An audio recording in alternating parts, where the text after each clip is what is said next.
Squabble. Welcome to Warrior Class. Where the teachers whip ass. And you will too if you pass. I had to say that for Ominique because she just stepped in a little bit behind the 8 ball. All right, there she is. All right. And you will too if you pass. All right. This is really part 2 to You Want It One Way, but it's the other way. Yes, sir. In this episode, we're going to be dealing with the physical techniques of how to stay within your wheelhouse and keep out of theirs and keep them out of theirs if possible. We're going to talk about how Kanye is tearing lives and families apart. Oh, Lord. No, we're not. I'm just kidding. Yeah. Now, if you on that, if me personally, I'm not concerned with what that clown said. No, I'm not. It doesn't. I'm not concerned with that clown said. But I will say it's an example. It's not what he's saying. It's the response of certain folks. And those certain folks are letting you know because they're unified. You talk shit about us, we'll shut you down. We have to be unified like that. That's the only message out of the whole. That's right. That's the only message. We have to be unified like that, and we stand together. If somebody talk they shit about us, we shut their asses down. Now, so we can say, well, you know, it's unfair what they're doing to him. That's not the message. The message is they're unified. And their unity makes them have power to shut mugs down. It don't matter. You talking about he a billionaire. It don't matter all that. They kick him out the bank where he got his money. You just gotta. If the more we stick together, the stronger we are.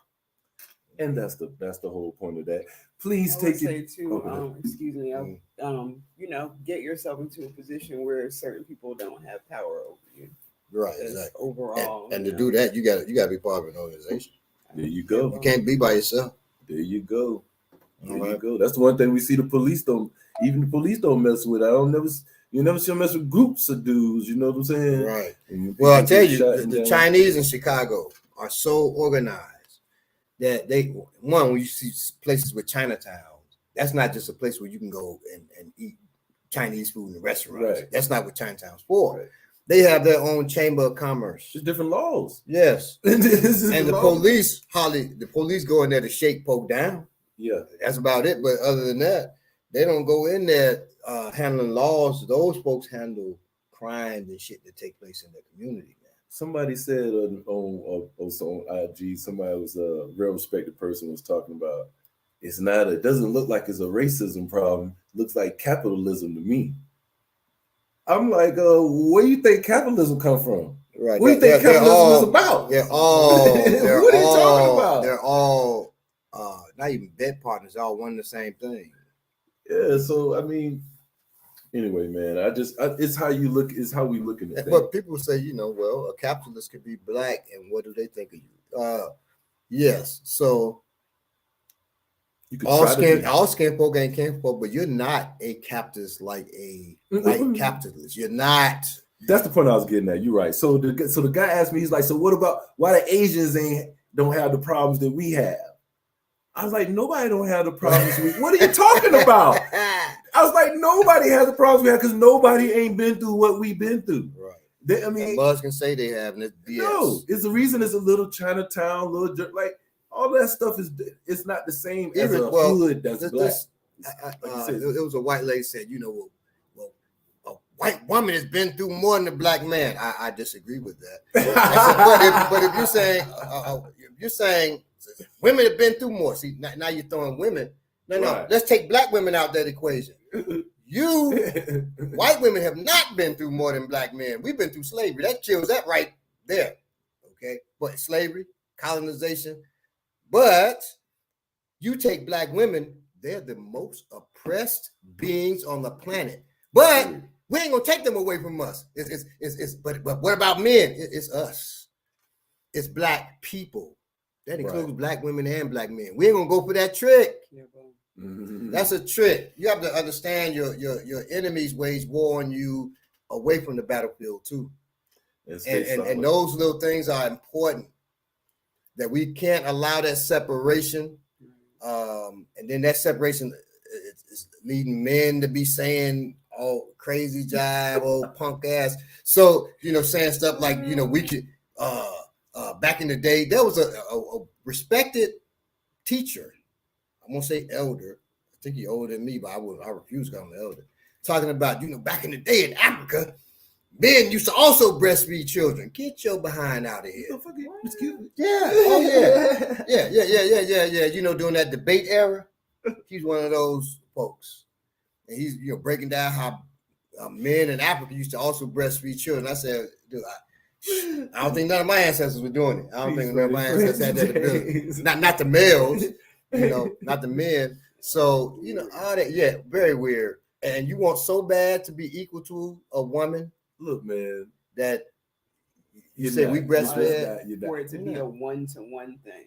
Right. I mean, everyone has their power. Everyone has their power and their path, their value. I remember one time I was talking to these brothers. Oh boy, they were up in arms. I won't say what organization they belong to, but y'all have seen them downtown. But I said, in traditional Africa, the women ran the marketplace. Woo, boy, they got upset. They were pissed. They couldn't take it. Something so radical. But then I was talking to some students of mine and said the same thing. They're from a different country, and it was 3 students from another country. That's all I say on that, right? And I said the same thing, and one said, "Well, I won't give my wife my money." I said, first of all, I didn't say that. I said the women ran the marketplace. I said, but I will tell you, you give me and my wife $60. I think I've said this to y'all before, and we go to the grocery store. I'm coming away with half a cart. It's gonna be, some good, nice sweets, some high-end coffees and all kinds of jive. Half a cart. My wife will get the same $60. She walked pushing 2 carts. Good food. I'm like, what the hell is this? How is this possible? Right? That is the rule in general. I went to the store. My wife was in Africa. I went to get me, my daughter, and my granddaughter some food because my granddaughter was staying with us for a month in the summer. This was last summer. Gene. And I went in the store. I said, okay, I'm gonna throw down. I'm gonna show, my wife while she in Africa. She's like, babe, make sure you get, some good food for them. And I said, oh, I got this. I'm gonna show her. I go in. I spend $200. I come out that mug with and I got 2 carts worth. I come out the store. Right? I put the stuff in the bag. I mean, and I can mobilize chunk. And Jamie says, because while I was in the store, Jamie was saying, Daddy gonna get something jacked up. And so she said, what'd you buy, Daddy? I said, I got us a whole lot. I got us a bunch of pasta. And it was something, I can't remember what it was, but I can mobilize, just mention it later. So I got us, I think it was probably 100 boxes of macaroni, but in different flavors. And I got some veggie meat, some, veggie, I think I got us veggie sausage, veggie bacon. And I was doing it. But number one, the veggie sausage and bacon expensive as hell. But I got a bunch of the boxes this year. And I had it, and so I'm like, yeah. Much of that. And I'm so Jamie said, which pasta? So this was how she would say what she, what am I cooking tonight? Which pasta do I cook now? Which pasta? I said, damn. So I said, we won't tell your mother. Oh, thank you, Eugene Mason, for the donation. Oh, wow. Brother. Thank you, Eugene Mason. That. Right. It says the enemy knows who we are. Some of us don't. He understands our power as a people. His mission is to keep us separated and confused. Absolutely. Exactly. And that's why if I don't think you're a real live agent, meaning working for the folks or just the agent in general, what you're doing is working clearly against the people, I'm not about to publicly talk about you. You know what I'm saying? I'm not going to do that. I'm just not going to do it unless I know for a fact if the glove didn't fit. You know what I'm saying? You know, I made it a point years ago. I used to, talking about smash, smash that like button. But I used to smash on folks who would say ignorant stuff or stuff against us, and you know. And then I made a pact with myself because I started noticing in there, I smash on a brother or sister who's saying some old ignorant ass shit, right? Mm-hmm. But I'm saying a bunch of folks that's not us in there big up in it or saying something else that was funny, but it's still that brother's being attacked by somebody, that sister's being attacked by somebody else, right? Or by one of us. And I said, I'll never again do it. That's why y'all don't see me on social media attacking folks. And even in here, if I got to say something, I don't say who it is. Right. I'm usually careful, like you really piss me off. I'm careful not to say because I don't want to attack somebody and give other folks ammo to attack them too. Right.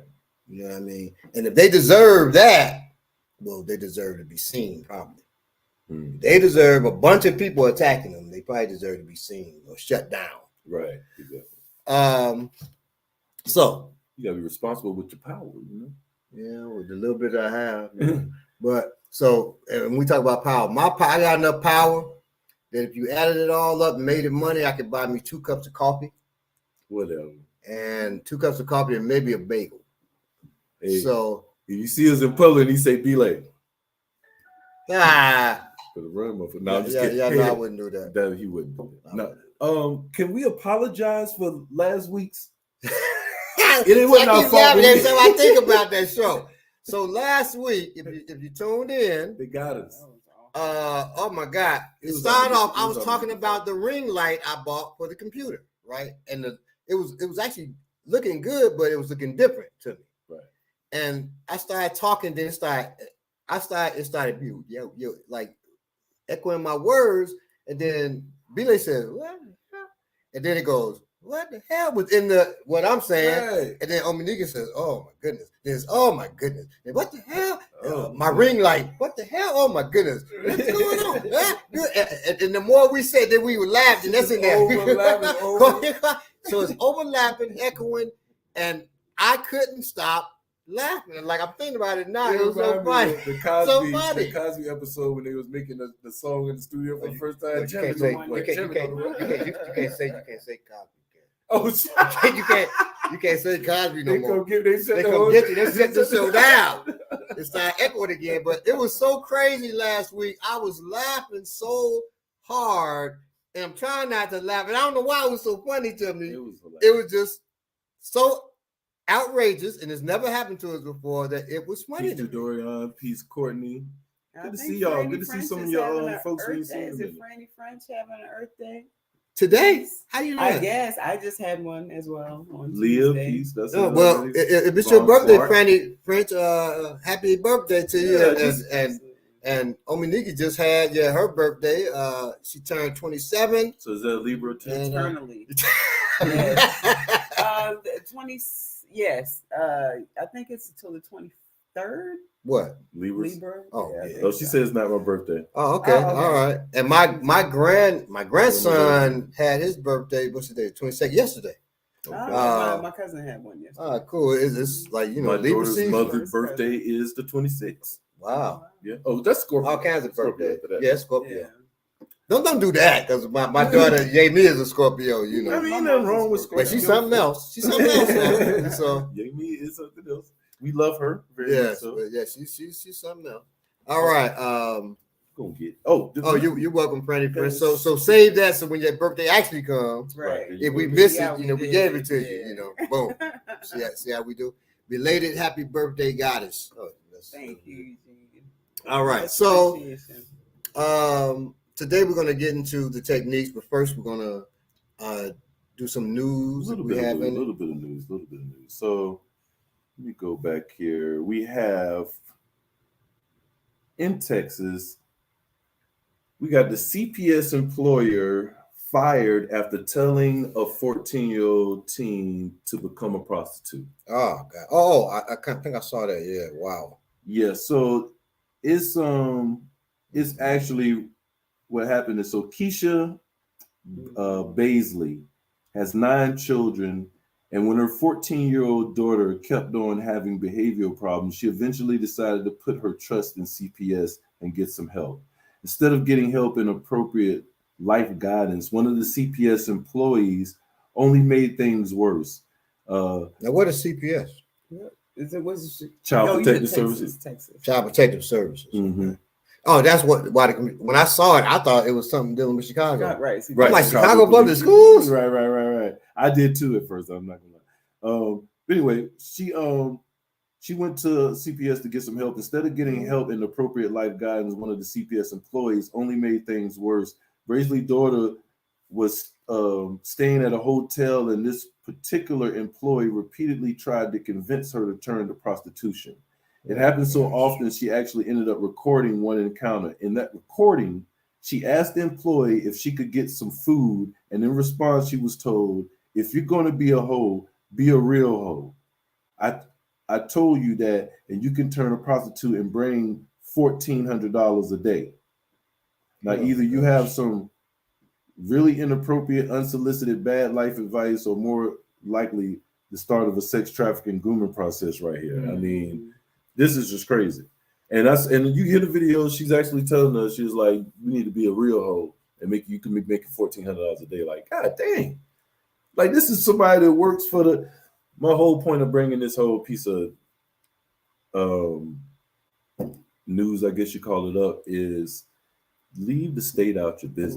Right. That's exactly what I was thinking about. That's the whole moral of this. Police on your whatever, your family member to get help. I'm glad you just mentioned this, and I hope this person is watching, but I will not say your name.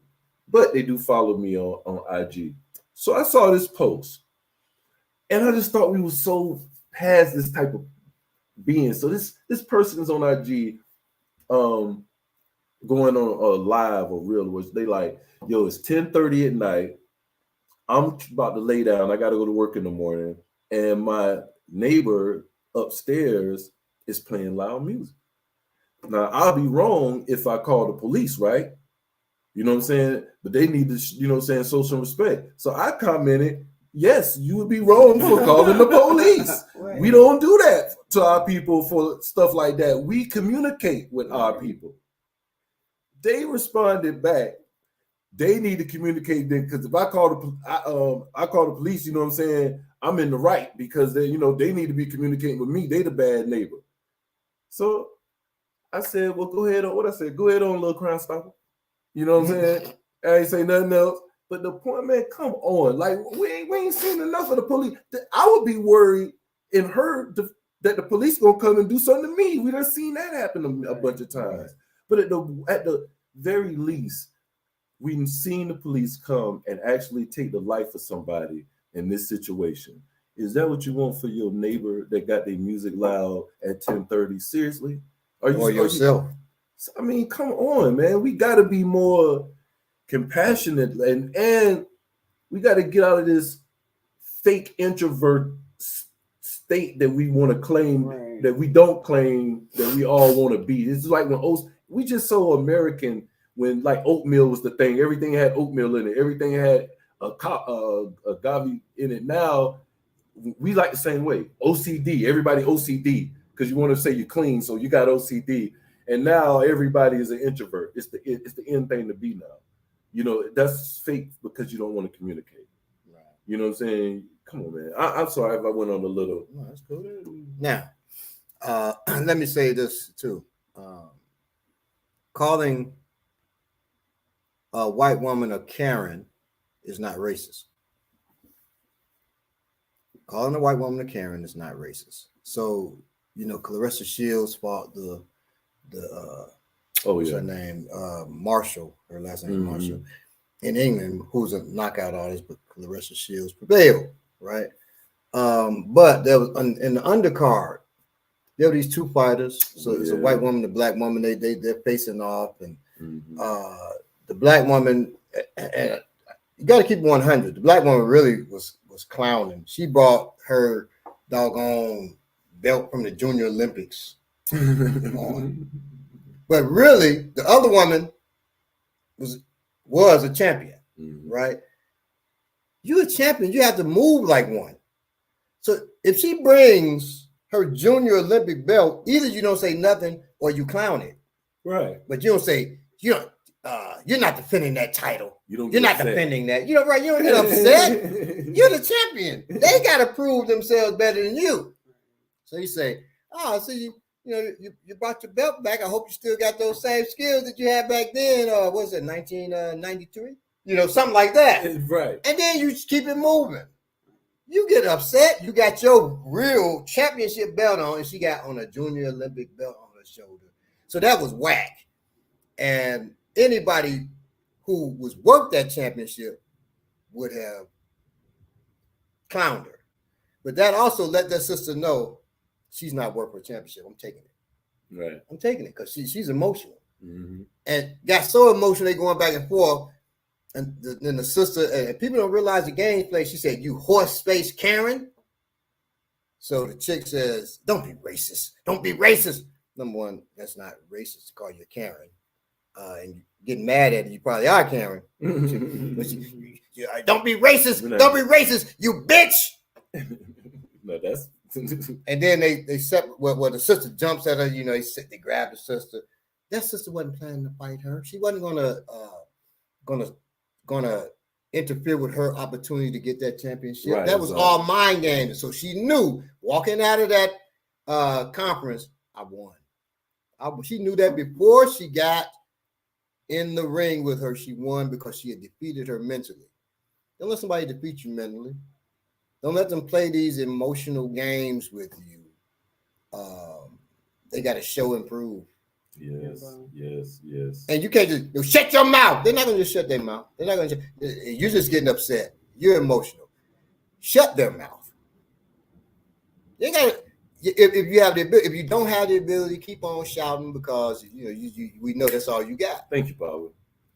This is some news. This is something that I got two things real quick, and we're gonna get to it. One is this. It's not real news. It's just a video of this guy outside of somebody's house shouting. He got beef. I want it. Whoever in the house, anybody do whatever. I'm just going all the way. Blah blah blah blah blah. And all you start hearing was gunshots. You seen that video? I seen you. All you start hearing was gunshots. Pop pop pop. You start running to the car. Pop pop pop pop pop. I'm hit. Drive off. It's not funny, but that's kind of funny. It's kind of funny. It's kind of funny. I'm sorry. We silly. We different. But the point, it's a real point in this. I had to tell one of my friends this. If he might be listening, I would never say his name. But he has a lot of, when I say 8 and 10, 9 and 10, I'm talking about anger, your temperature. You know, it go from 0. People say they go to 0 from 100. You know what I'm saying? He do a lot of fake 8. That's what I always say. Yo, you got this fake 8 you always get on with people. Quick. Yo, what the you know what I'm saying? This is real quick. And he don't understand that other people 8. My point is, if it's not in you, especially men, we get killed so quick for this one, or beat up, or whatever happens to us because our egos. We got the ego first. We got our women and children. You think you're Superman. If you got women and children, you feel like you're Superman. If you got a woman and a child, you feel like you're Superman. Your wife is always holding your arm. You opening jars, daddy. You that's who you are. You are Superman, but stay in that world. Unless you're married to my wife. I'd be like, baby, I can't open Give the me car. that job. No, I'm just saying all the time. People used to call her, I can't get my tire off. And so they call me, but they ain't calling me to get their tire. They're calling for me to tell my wife. So I said, y'all are going, they stuck at something so they can't get their tire off. They're trying to change the tire. She's like, all right, let's go. She walk over, and then we out of there. She don't even look like she like that. Right, but that's how she is, right?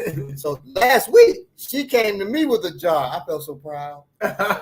She's like, hand me a jar. I got it. Gave it back to her.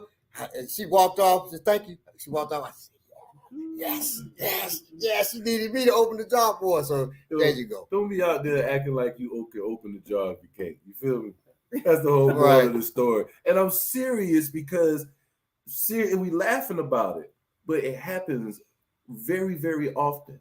You know what I'm saying? You out there, and I'm saying this for people. This is like, I'm saying this for people for their own good, for my own good, for everybody's own good. You know what I'm saying? Because I run into people that well, you know, I'm bumping into me somewhere, and my fault, bro. Yeah, it's your fault. And that's how I might respond and keep right on walking. Because my knife is right here. And I'm either going to stick you in your gut right now and rip all around it and start biting on you, or I'm going to keep walking. You know what I'm saying? But you don't know that. You know what I'm saying? You never know that, y'all. So just chill out. My last little thing is this woman, and I'm so proud of her. Can I say something? Yes, you can. It ties in with what Baba was talking about and what you were just talking about. My son has had to do a paper about, or a short paper about being a warrior and the characteristics of being a warrior. We've been talking about this, and you know what we're discussing right now is part of the mental aspects of being a warrior. Since this is warrior class, like Baba said, you can't let people get inside of your head. You know, you have to keep yourself at a level like Bila is talking about. So I just wanted to add that. Yeah. And you got to be honest with yourself, man. You know, it's that's real too. And it's hard to be honest with yourself as a man with people who defend them and people who will make you feel a certain way, but you got to be honest with yourself. The last thing, Kansas City woman has been set free of charges tonight after protecting her boyfriend in a fight with a firefighter. The young lady, seconds later, in this video, it's a video right here, where basically what happened is, I don't know if y'all seen this, but it was a Kansas City, in Kansas City, this firefighter was fighting this, I don't know why it was happening. I have no idea what was going on, but they said on the video, and if you want to go to Black Excellence Tube on IG, you can check it out. That's Black Excellence. He was cursed. The brother was cursing in the store. Oh, right. And the white dude decided, the firefighter decided to switch jobs and become police instead of firefighter. Independent gas. Okay, all right. That's exactly what cussing out of. He said he heard Taylor cussing at a female employee. Taylor was upset. The store didn't have the brand of cigarettes he wanted. He was mad, and that made him try to detain or whatever he did. But they show him, he all on the ground, and the woman is saying, "Get off." She's showing the gun. She's trying to pull him off. The guy looks at the woman, looks at the gun as he's got his wrist on his neck and trying to choke him out. He sees all, he's looking at her while he's doing it, and she's hitting him. She ain't hitting him with the gun. That's what, she hitting him with the hand while the gun is over here, which is good.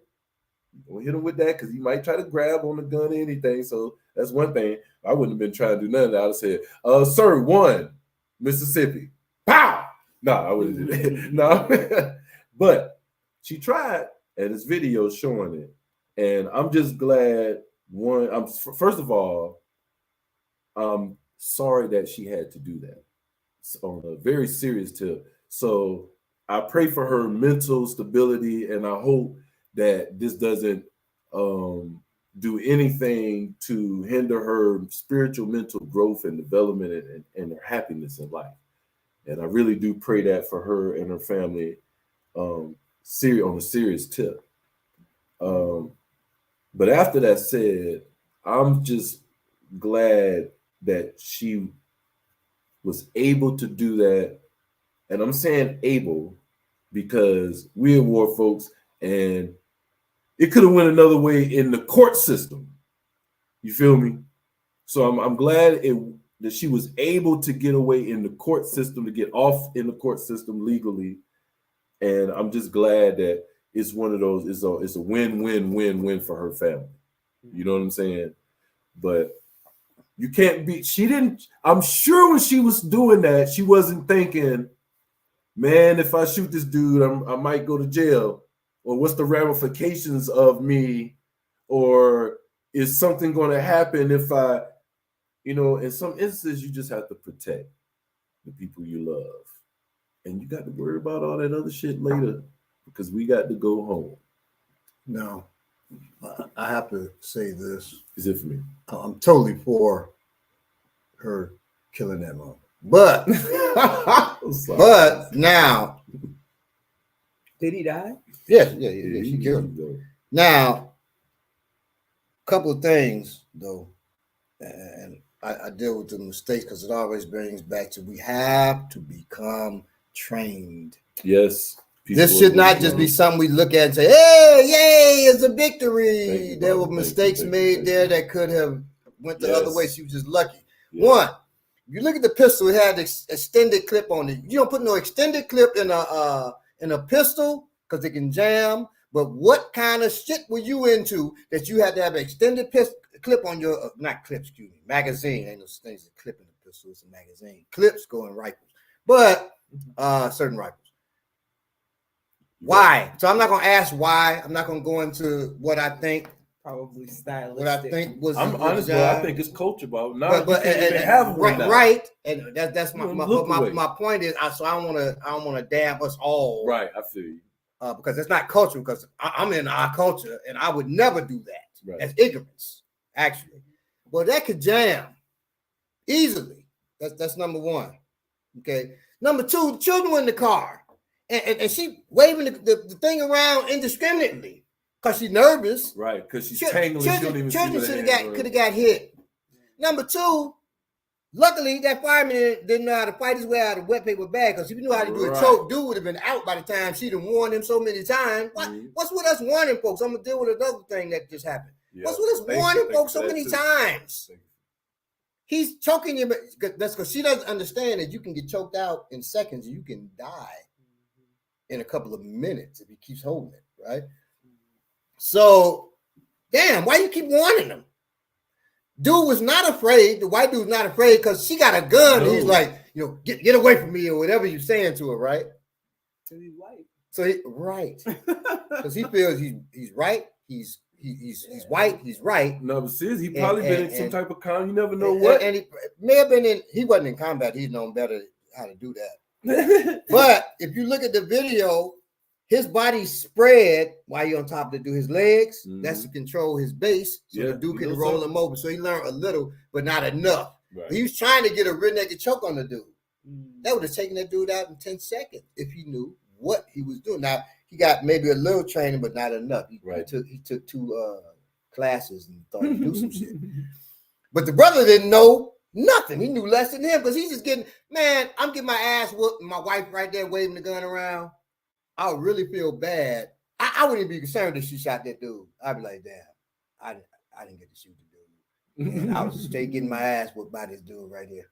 See? By a dude who can't fight. Dude just holding him. He can't get up though.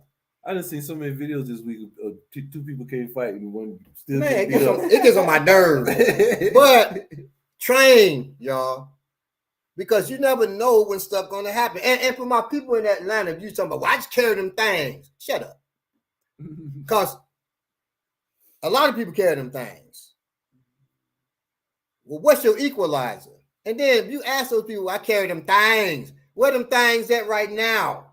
Because whenever you have the conversation, them things in the car, them things in the glove compartment, or they slick, they got it in the door because they slick. They wily, they are like Rambo. Get the hell out of here. It's in a purse, in a man bag, or maybe brother got a purse, right? If you're a brother, you walk around with a purse, you better have that pistol on your side, goddamn it. Some people are things. I'm gonna tell you this. I got them things. I was here in Atlanta. A dude threatened me. I'm on the phone. I'm up on the 3rd floor. I might have said the story before. I know I probably told you. I'm on the 3rd floor. I'm on the phone. A dude saying something. He kept saying something. And I was like, hold up. So I just started going back down the stairs, running back down the stairs. He got so scared.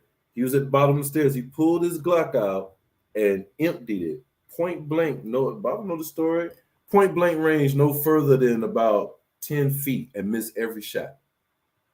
Every shot. I just stopped. My momentum of coming down the stairs, I still took a few steps when it started pop, pop, pop, pop, pop, pop, pop. My momentum made me take a few steps. And then I stopped and then turned to go back up. You know what I'm saying? One bullet actually grazed my chest like this. We missed every shot. That's what shooting under stress and duress looks like And if you're not trained. Right. You're not trained. And you're not trained. Even if you done shot in the street plenty of times. Or if you shot and go to the range. The range is not how you train under stress and duress. At the range, you go there, you might massage your slipper, other foot, they massage yours, massage your shoulders, you take a little and then you take time to aim. Huh? People are doing that. People taking lunch, all kinds of shit. I got a video I'm gonna post.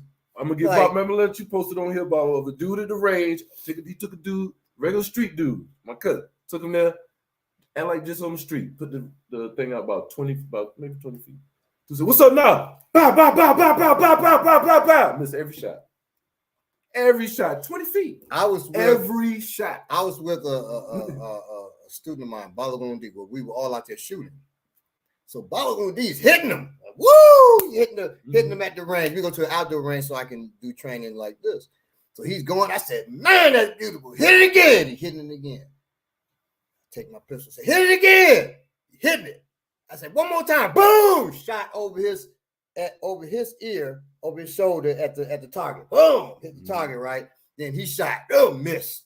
I said, "Shoot again." Boom! Miss. Shoot. Miss. 5 times misses.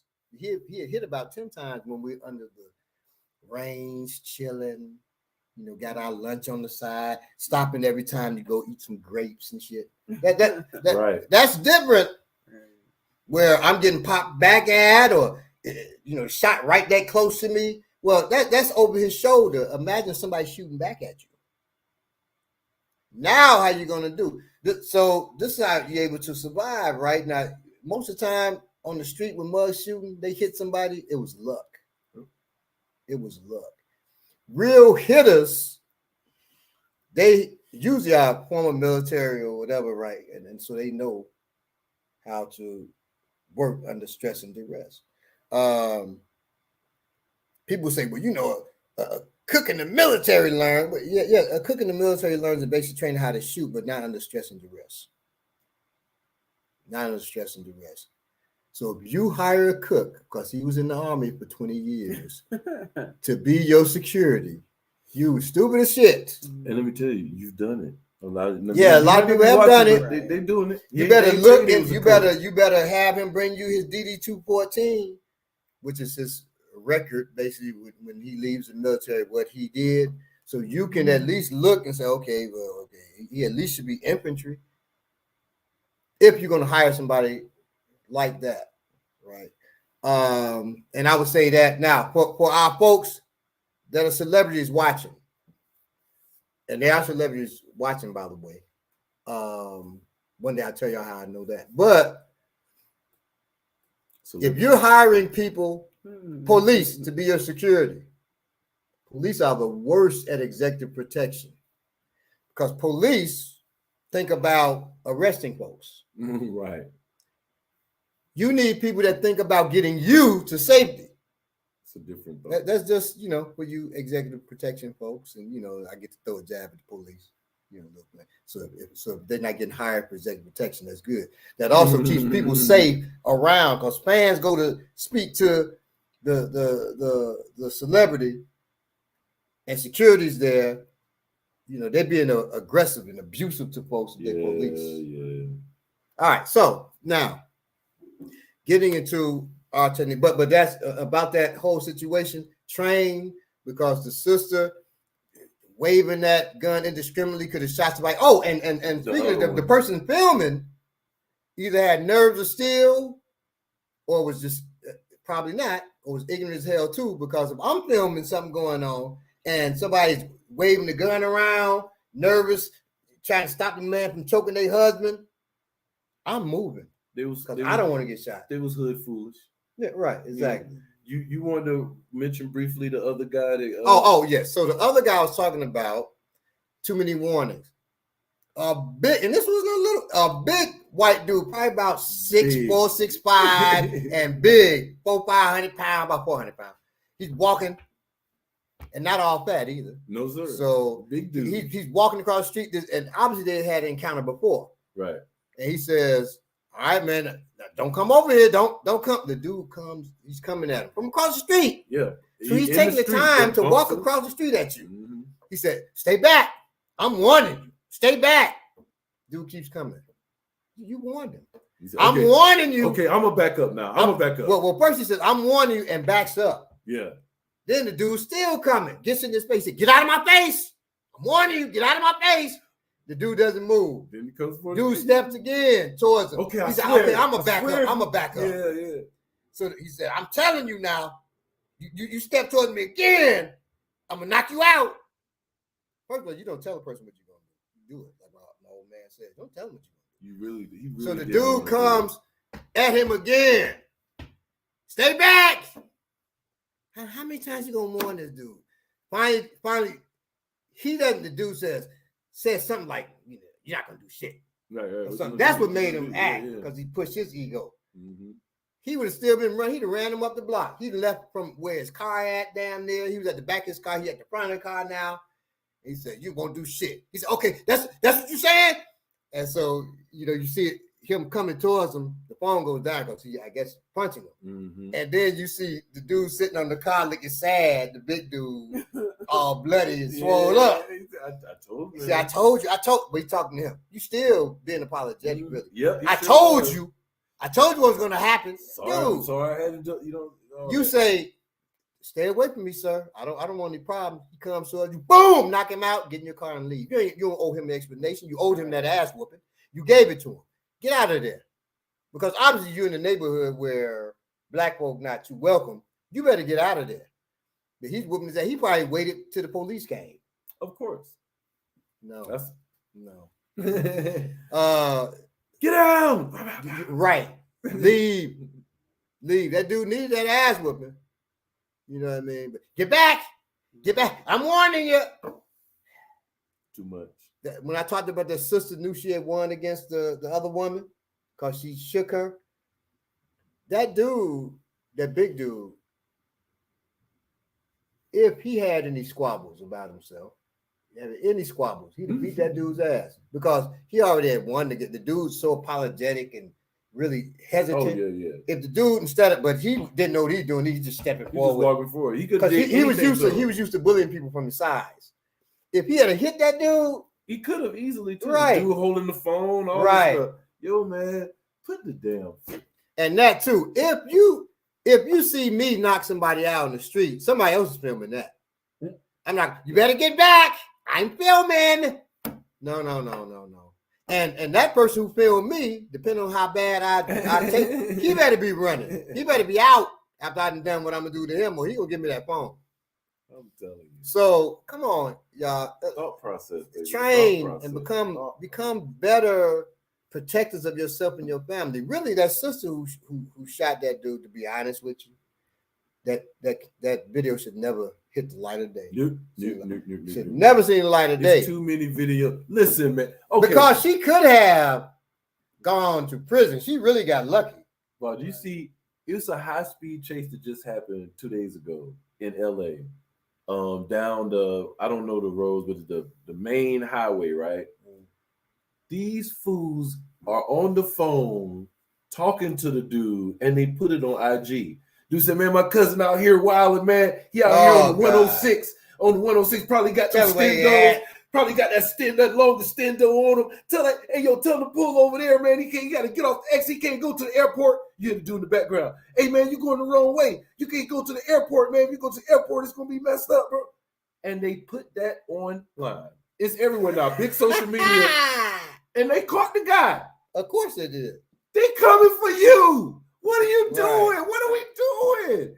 Clout chasing is so outrageous. Man, one of my I know him. That's my cousin. Let the world see. One of my cousin-in-laws. My wife hit me up. She said, "What is going on with so and so?" I won't say his name.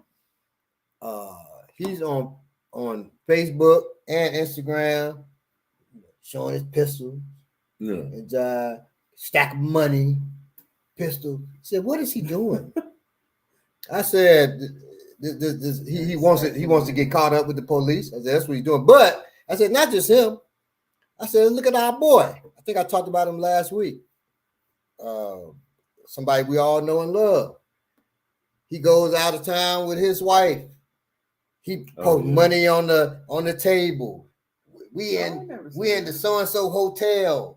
And he's filming out the window of the beautiful city. And I'm paying attention to the hotel across the street. I know exactly where he's at now. And I know what floor he's on based on the way he shot it. I called him. Oh, you didn't tell me you were going to so-and-so. And you at so-and-so hotel, right? On the so-and-so floor. I couldn't exactly get the room number, but I would have if I went there. Oh, boy. He said, well, what?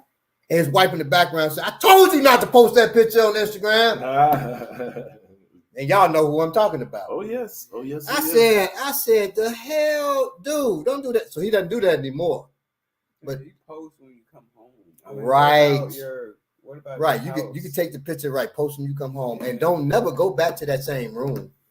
Possibly not that same hotel if you can help it. Yeah. So yes, and when I go out of town, usually I tell even them after I'm like I got to go out of town. I don't say where I'm at. Then when I come back, I tell them. When we went to Virginia, I was telling people because I was trying to get more people to come to the Happily Natural Day event. But most of the time, I don't say where I'm going. I tell. And we still don't post about it to the public until afterwards. Exactly. You know what I mean? Right. Line from the good, the bad, and the ugly. If you're going to shoot, don't talk. Right. Exactly. Line from my father. Dude selling drugs on our porch. My father and me come up. And I say, excuse me, what are you doing on our porch, man? I said, man, I'm just taking care of business. Come downstairs. My father said, no, whoa. What are you doing? You selling drugs on our porch? You got to get that out of here. He says, man, oh, dude, I'll whoop yo. Before he get ass out, my father just stomped him out. And as he's stomping him, he looks up at me and says, never tell a man what you're going to do. Just do it. And then at that point, my father, now we going in the house. My father didn't go in there. He got in the car, drove. We didn't see him for about 2 weeks. I forget the right word because of what we said, family use. I get jealous or whatever every time you tell that story. I want a daddy story like that. I want my daddy. You see, son, you can't. That's crazy. That's wild. So just if you're gonna move, and if you're not, you don't. But you ain't tell nobody you're gonna, because if you say something, you pretty much got to move. Or right. Your ego, at least if you don't say nothing, right. You got element of surprise either way. They don't know what you're gonna do. Right. But you out there in front of the house like that dude that I posted on Warrior Class. He out there in front of the house talking all that junk and then getting shot at. And when people say I thought so or something like that as you walking by, like, man, sir, you bumped me. Yo, I bumped you. All right, sir. You walk like when you said we'll do right. So, I thought so. If you say something like that, you think yourself, you thought right. I'm walking away. You thought right. You may not have the right motives, right? But you thought right. Like, don't let that shit bother you, and then it bothers you all day. Don't do it. Don't do it to yourself. And you know the way you come up, or dude get beat up. A student of mine told me, if I get whooped, I'm just, I don't know what I'm gonna do. I said, well, we can all get whooped, dude. Don't let that bother you. Right. I said, just keep training. So the key to that is keep training. So you ain't just out here getting your ass whooped like that. And if you're really training, you ain't getting in encounters. And if you're not getting in encounters because number one, you got situational awareness. Right. Number two, I can throw hands, man, and I got big old hands. Mm-hmm. That comes from me throwing hands. I ain't throwing hands with you. Just know that. If you bump me, he said, I thought so. I'm not going to say nothing, keep moving. He said, oh, motherfucker, I should just turn around and whoop your ass. Now we're going to have a conversation. And it's a conversation you do not want to have. Okay. But that person still had a choice because that person has to stop and have that conversation. They could say all that shit, and then Right. you say, what Well, you say, see, man? And they can most go of the time, all most of the time, I'm still gonna keep going. If you ass. block my way and you're doing, now I have to defend myself. Right. But I'm not throwing hands with you. Yeah, I'm not throwing feet with you. I'm gonna throw something into you. I'm gonna throw something into you, and that's how you have and move that way. You don't know what people plan on doing. You know what kind of day they had. Don't fuck with people. And the bigger point Don't fuck with me. And even on this internet, these internet trolls who know they ain't gonna do nothing on the street. Shut up, because there's people willing to come see you. And you say, well, I'm behind it. They can't find me. Bull job. A friend of mine, there was a dude who was attacking me and my friend Milton, attacking on keyboard, not real attack. Right. Thumb thugging. He told us, he called himself Alabaster Punk. Now I will say his name because I ain't seen this dude. I don't know. He called himself Alabaster Punk. He said, so me and Milton were doing a casting for this film we were shooting. He said he was going to come to the film. Now we're casting at Georgia Tech. He says he's going to come to the casting butt naked. And afterwards, he's going to wrestle with me. Just crazy shit. and so I'm laughing about Milton, though, is upset, right? Because he also said he's going to sit Milton's children on his lap. Milton's children are not children, they adults. So you shouldn't have let okay, my children going to beat your ass. But he said, I'm going to sit the children on my lap. And he said, then while I watch the casting, and then if you don't cast me in the movie, Balagoon, I'm going to wrestle with you. As he's writing this stuff, in comments, I said, so you going to wrestle with me butt naked? Dude, I'm going to fuck you up if you do that. But please don't come naked. I really don't want to be wrestling with no naked dude. Naked all the time. I don't want to do that. I don't want to wrestle with no naked dude. I really don't. So, and then somebody put in there, what is a woman? I said, well, I don't want to wrestle with a naked woman because then I got to answer to my wife. Right. She going to be pissed. So I don't want to wrestle with nobody naked, and I don't want to wrestle if you're a stranger and you got on clothes. But if he comes there to wrestle, I'm certain wrestling to us is putting you on your back belly or side by any means. I'm certainly going to wrestle you. I wasn't going to touch him with my hands, especially if he's naked. Gross. Okay. So that dude, I don't know if that's an internet troll. He didn't come. Right. But I was well prepared. My assistant with the casting, now Milton didn't come, right? It was just funny. Milton not a punk, but I guess Milton said, I don't want no part of that smoke. But the person assisting me in the casting was Akinbobola. We had Akinbobola is y'all have seen him on here, the big British dude, right? Big Brit. And he's a master instructor with us, right? So I was like, we're going to have fun if this dude comes in here. It would have been a sight. We're gonna have fun. That was. I hope y'all have recording. No, nobody's recording. I told people there who were waiting. I said, no phones record if a certain person comes in there, especially if they walk in here naked. And they were laughing naked. I said, yeah, there's been a threat of a guy coming naked to wrestle me when he comes. So everybody just cracking up. That's what you should do because that dude's a clown. Don't let these people upset you.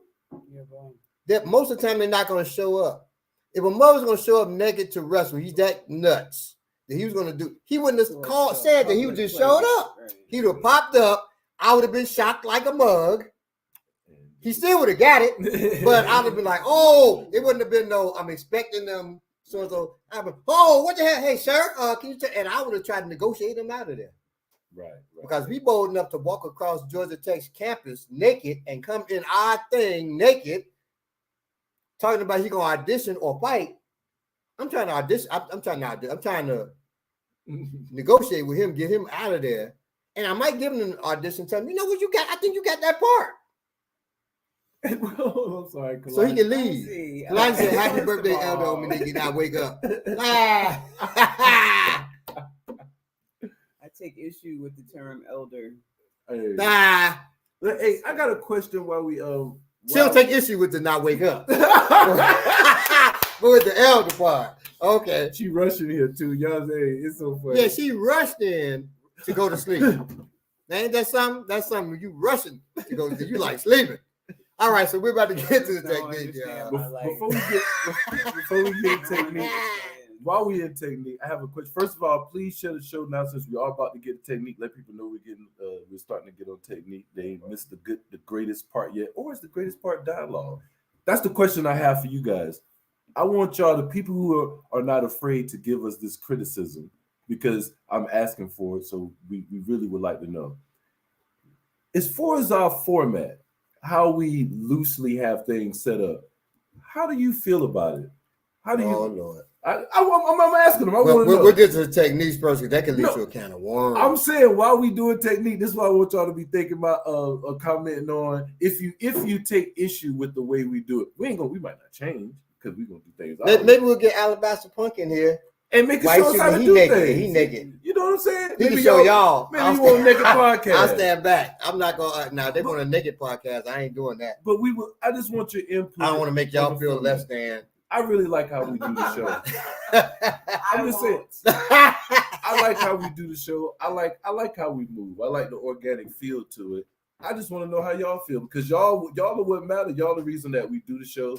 We want y'all to love it. We want to be, as inviting as possible. I'm still giving y'all the content that we're going to give. And by the way, we do have a run sheet. We do. So we just be all like over the run sheet like this on right. It's not like we don't have plans on what we're gonna talk about. We do. But it's something called the Holy Spirit. A lot of stuff we Holy Spirit. A lot of stuff, most of the stuff we freestyle. But we know, so the way we do our run sheet, we know we're gonna be talking about this here. Right.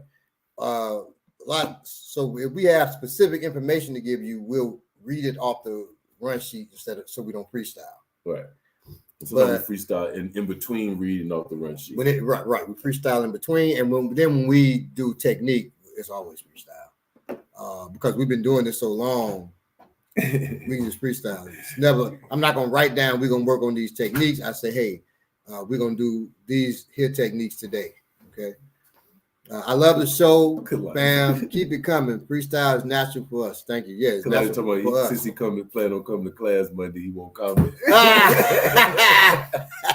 All right, so we're about to get to it. Remember, we're dealing with staying within your strengths and keeping them out of theirs, or you not at least stepping into where they're strong at their wheelhouse. Right. But first, you got to know what your wheelhouse is. There you go. So remember. Watch that first episode and we dealt with that. Know what your strengths are. If you know you're not fast and explosive, don't be trying to, be like Tyson on the mug or something. Do something else. Be more like Ali. All right, we're about to get into it. I have blinding speed. You know what I'm saying? Now, Baba ain't gonna try to necessarily have blinding speed like me. Yeah, because I'm slow and old. You know what I'm saying? And I also have destructive, massive, Herculean like power. You know what I'm saying? Yeah, the truth. Now you're saying Bobby ain't gonna try to have like Herculean power. That's true. That's true. I absolutely am not. If y'all believe me, y'all are foolish. But I know y'all ain't foolish, so.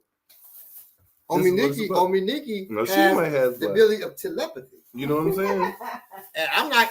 I'm not gonna try to have telepathy. That's not my wheelhouse. She almost made me fall asleep a few times. So strong, she almost pulled me in that. Well, what you all and let me say that, but you all think she's going to sleep. She actually is communicating with somebody like in Karachi, Japan, because in your mind you can speak all kinds of languages. She can speak every language. You know what I'm saying? So she's communicating with these people across the seas, making things happen. For black folk here in America. You gotta know what's going on now. She's making the world a better place, but y'all think she just dozing off. Y'all think she dozing. She's making this world a better place for you and me. Y'all will never understand. Y'all need to go back and listen to that Michael Jackson line. If you can make a better place for you and me. He says in there, Ominiki. He said she makes the world a better place. Y'all be saying he. He said, Ominiki. Let me move this mic up. So, my goodness. We got the boxes to put them on. Oh, right. That's I write, so hey. Could you give me a list right here? All right. It says, I already knew. Oh, Kalani said you already knew you had those abilities. Wow. All right. So let's see here. I like the format. Oh, thank you, Penny French. I love the show, man. Oh. All right. So They say, well, I think this is better. Yeah. y'all want to see Amaniki do more technique? What you want? Oh, for sure. That's been said before. We know. Right, we clear? Are we clear? And I agree. Especially for sisters want to know, when this stuff works. It's easy for me and you to say that. Yeah. Okay, so also funny, last class, we were weighing ourselves. So I get on the scale. I said I'm 207. I know exactly what I'm. So 207. Brother says, "Oh, Baba, got weight on."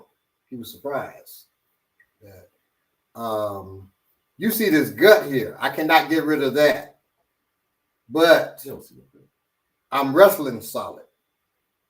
I want to be lifting weights solid. Who was that said it? It was somebody that didn't know you like that. Yeah, it was somebody that knew. I'm like, yo, so you see how solid this dude is? I'm wrestling solid, but I'm not, this I want to get rid of. On one of our shows we dealt with exercise, Ryan gave us the weight, so I just got to go to the gym and start lifting heavy weights, which I plan on starting as soon as my wife has a baby. She wants to start now. I was like, no, because we go to the gym together. There's no way you're going to be lifting no weights.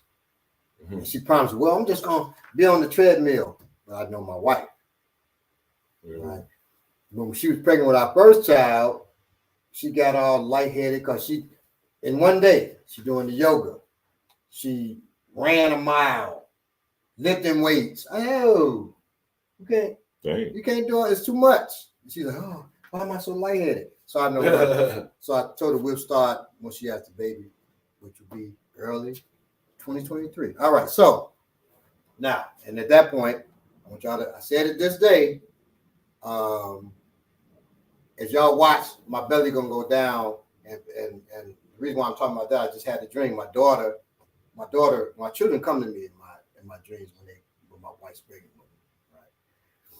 And she always said, well, why they always come to you, not me? I said, well, because they with you all 24/7, right?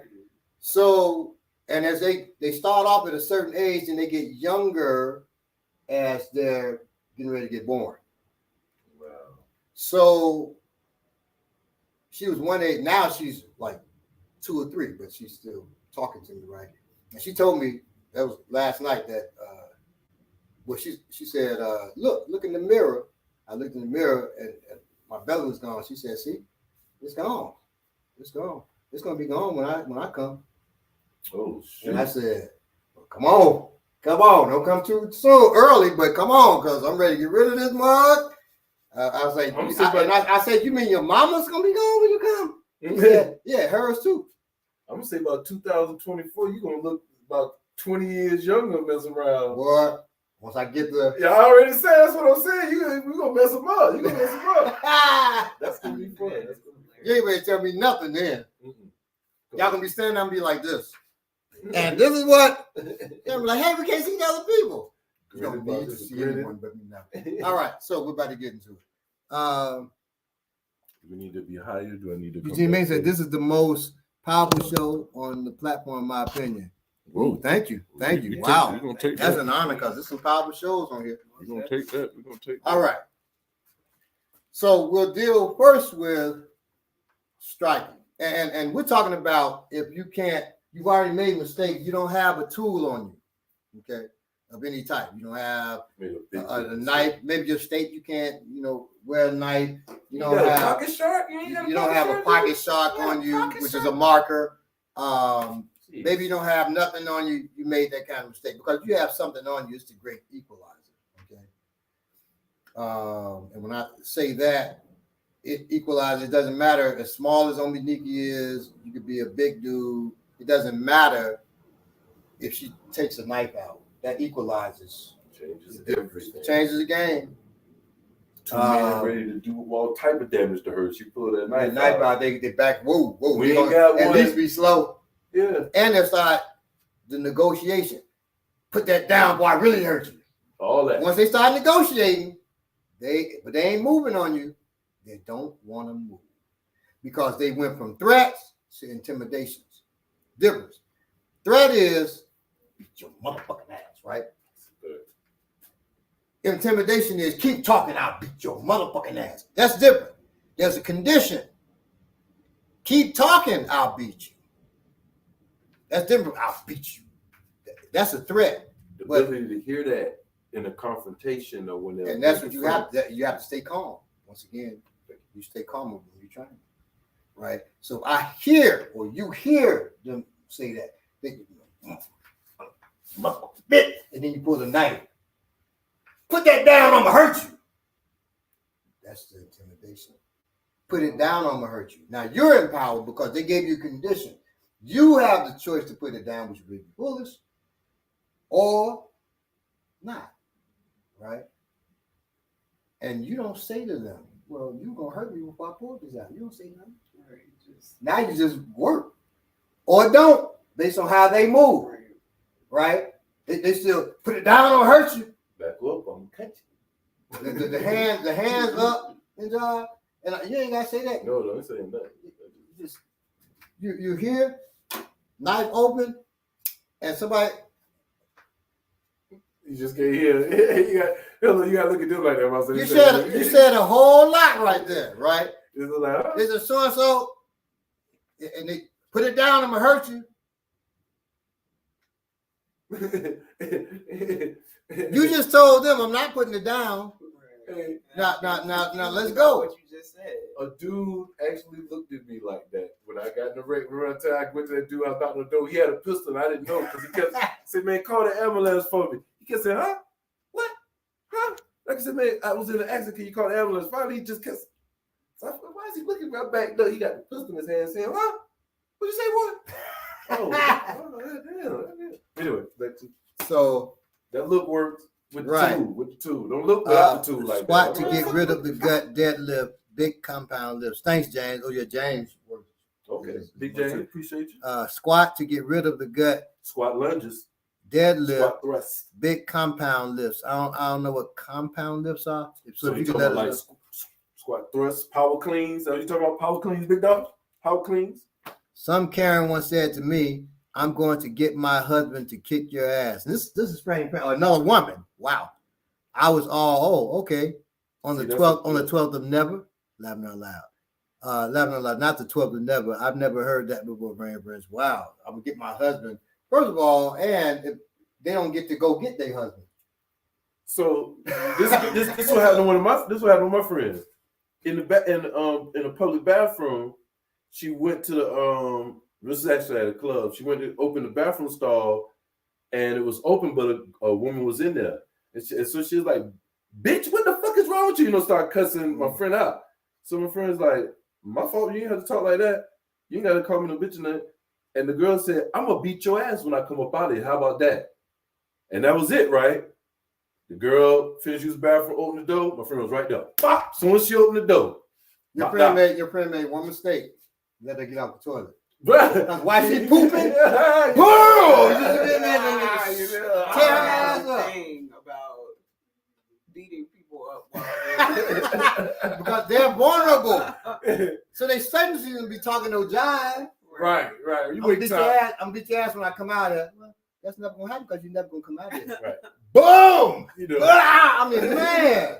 That's so bad. Now they have to decide if they gonna pump while they pooping. Yo, never talk crap while you on the. That's what we were just talking about. All this talking while you're not even able to do nothing at that point. Right. What makes you think you can talk right there? But anyway. Well, I told y'all about Apple. This is the last thing I said about Apple. This dude, he was always asking for money. He was in a wheelchair. I'm driving up the ramp. Every time I drive up the ramp to go to my friend's house, Apple would be like, "Let me get $1." Oh, right. And I was like, I don't have it, brother. And if I had it, maybe I'd give it to you. But I have a thing about letting down my window, putting my hand out to mugs. From a security standpoint, just so y'all know. Y'all might want to think about that. So, like, give me $1. He was getting aggressive like that when I was saying, I said, "Brother, I don't have it, man. I don't have it." Man, you don't give me $1 next time. You know it's gonna happen to you. And so I be laughing. Mm-hmm. And I'm like, all right, go ahead on, man. You know, what's your name? I'm Apple. I'm Apple. Okay, all right, Apple. So I'm driving up. He told me, you know, next time, he said, you know, it's gonna happen to you. This time he said, I'm gonna beat your ass next time you don't have no money. I said, oh, okay. But he's in a wheelchair. Normally, he said he would beat my ass. Well, he got to show me then, but he in a wheelchair. I come back, going to my boy's house and pulling up. Here he comes. He said, oh, you see me? Here we go. Like that. He said, oh, here we go. He's just disappointed. He got to whoop my ass while I'm giving the money. Here we go. So he come up. I said, Apple, go ahead, man.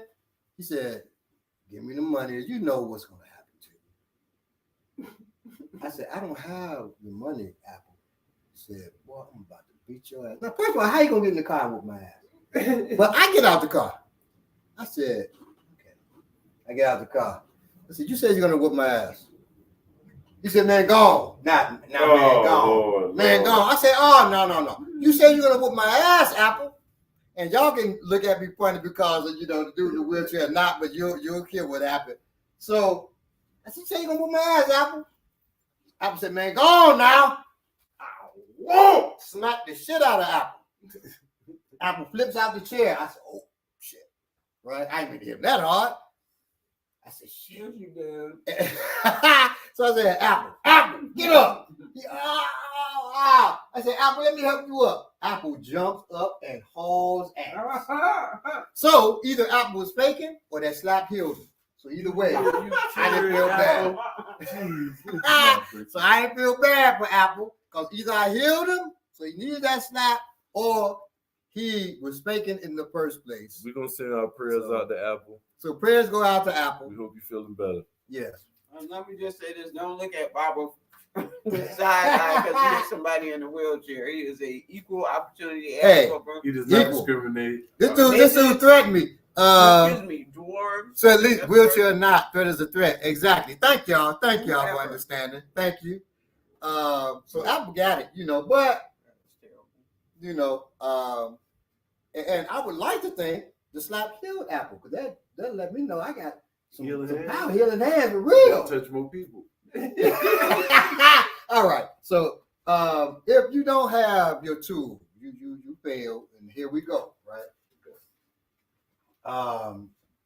You don't want to, and this person, you know, he's throwing some quick little combination in the air, and you don't want that. Saw some camera. So the best thing to do, really, if you could tie his hands up, it'd be good. But if you don't grapple, then you have to deal with another. So the first thing, and I would say still tie those arms, right? If you can grapple. If not, then just train your elbows because it's going to be very important in this. So as we're here, he's you know ready to throw. He throws, I'm elbows up, so his runs in that. So it should just be head and elbows is all he sees. So basic. Head and elbows. You can shift, but if you don't know how to shift, just walk forward because he's going to hit those elbows or he hits your forehead. You say, I want it to hit my forehead. In boxing, they can still knock you out. In boxing, they have an 18-ounce glove. They hit, and that doesn't hurt their fist, but it really doesn't do much. You said rock your neck back, but when your neck rocks back, that's what knocks you out from there. Right. Okay, and it can cause concussion. But with the fist, can you lift your hat a little bit? Mm-hmm. If I run into him like this, boom, hit hard. If I didn't mind getting a bruise, I don't want no bruise on my head, but because it'll bruise under the skin. But I guarantee you, if I say punch me as hard as you can in my head, in my forehead, as hard as you can. No, not do it. His hand will break. This skull's not going to break. No, these fingers go. The worst you'll get is a hematoma, which is blood under the skin. That's it. Or if he scrapes, he can cut you, right?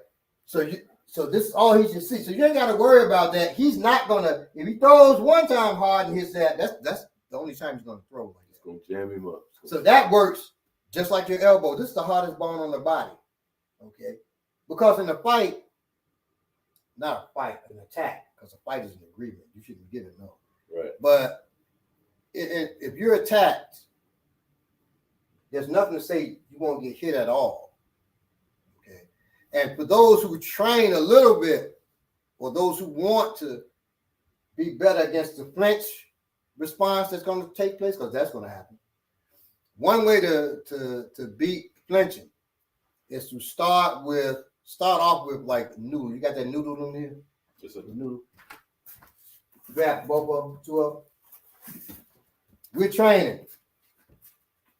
And you ain't got no iron pipe in there. So he's hitting me with the noodles upside while we're doing this. Go ahead. You train like this. Try to hit me in it.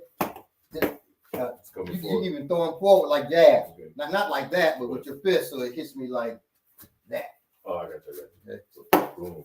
You throw in the middle, throw the fist forward. See, so that hits it. So that trains you against the flinch. And then you can watch your partner's eyes. So can you see my eyes in here? Mm-hmm. Okay, I want you to try to hit me in my nose with those, but you know. Okay. But try to hit me in the nose. Mm-hmm. So your chin should be tucked, elbows coming up. Go ahead. Now, if you see, did I flinch? No. Never, because been training, right? So let that happen. And then you can also do it this way. Put your hands down and go ahead and go. Just taking because this ain't gonna hurt you. So what's right. So that trains you. Then you move from that to boxing gloves, and they're tapping you, tapping you. And then tapping you at different angles. Then you can move up to them hitting you a little bit harder with those boxing gloves. Then you can go to MMA gloves, which are thinner. I would say don't do that unless you've been training for years. But the boxing glove, that's just, you know, so you're killing the flinch response. You don't want to flinch. You'll still have they come at your eye. That's going to happen. Don't worry about that. But most people are not coming at your eye like that. It may happen in accident. It's happened so quick. No need to flinch. You just got tapped in your eye. Right. You better still be fighting, right? I didn't flinch, but I blinked, which is the same thing. So in that, that's the beginning of training that, but put those down. Against the striker, elbows is king. Elbows and then knees once you get elbows and knees when you get close enough. So we're here. Don't slow that. I'm coming at his space. I'm shifting my hip, but even if you just come straight, so I'm coming up towards his space. That's called a cover. It's also covering me against the hooks that come too, right? It's keeping that from coming. But it's threatening him with the elbow, so he moves back. He's not throwing as hard. It's a block and a strike at the same time. And once I'm in close enough, it's the elbows. Now it's elbows that hit him, and then my knees. My knees can start hitting them. Our knees, you move the summation of forces. I move the largest joint first, which is my hip, then my knee, that's your sore knee. No. So, boom, I can jam that right above his knee to jam his knee. I can hit him in his thigh, and the nerve plexus is here. So you can do a lot. I can jam to the other side with the knees. Well, I hit him low, and I can also hit him high after. Hit elbows here. So start training to use your elbows. Okay? But you got to train that. Those covers, look, they look very simple, but I'm gonna tell you, you got to train what he says. Somebody coming this way to it. If you just hit me with that, you're gonna have to train this right here. Go ahead. You got to train that. Yeah. You're gonna have to train that. Because if you don't, this is what you're gonna do. You're gonna do that right there. You're gonna try to meet that. And then they're gonna eat you with the other, you're gonna eat the other hand. Right. Or somebody that's big and strong gonna punch you into your boom. And it's still a punch to you. So you're gonna have to train that to make these the way marry it to your face is what he's saying. Yes. It should be married to your face. Right. I'm trying to take my own hat off. If they punch, if they did a karate kick, it should just move you like that. That's your stick. And it's only gonna do that by training. Sitting here looking at it and visualizing it. You can meditate to it, smoke a blunt with it.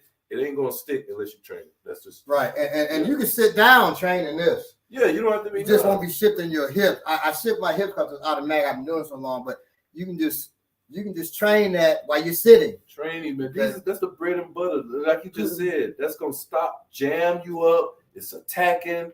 It's saving you. These are just. If people say, "Well, I can't lift my elbow that high," at least lift it to your chin. If you can't lift it that high, then you can do horizontal. She's throwing.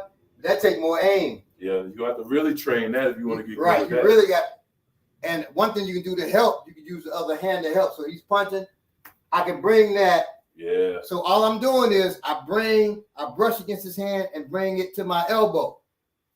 That brings his hand to my elbow. Right. I'm going to his face. He make it go somewhere else. Boom. I can bring it to the back of his fist. Come around, they can see. See, I'm at the back of his fist.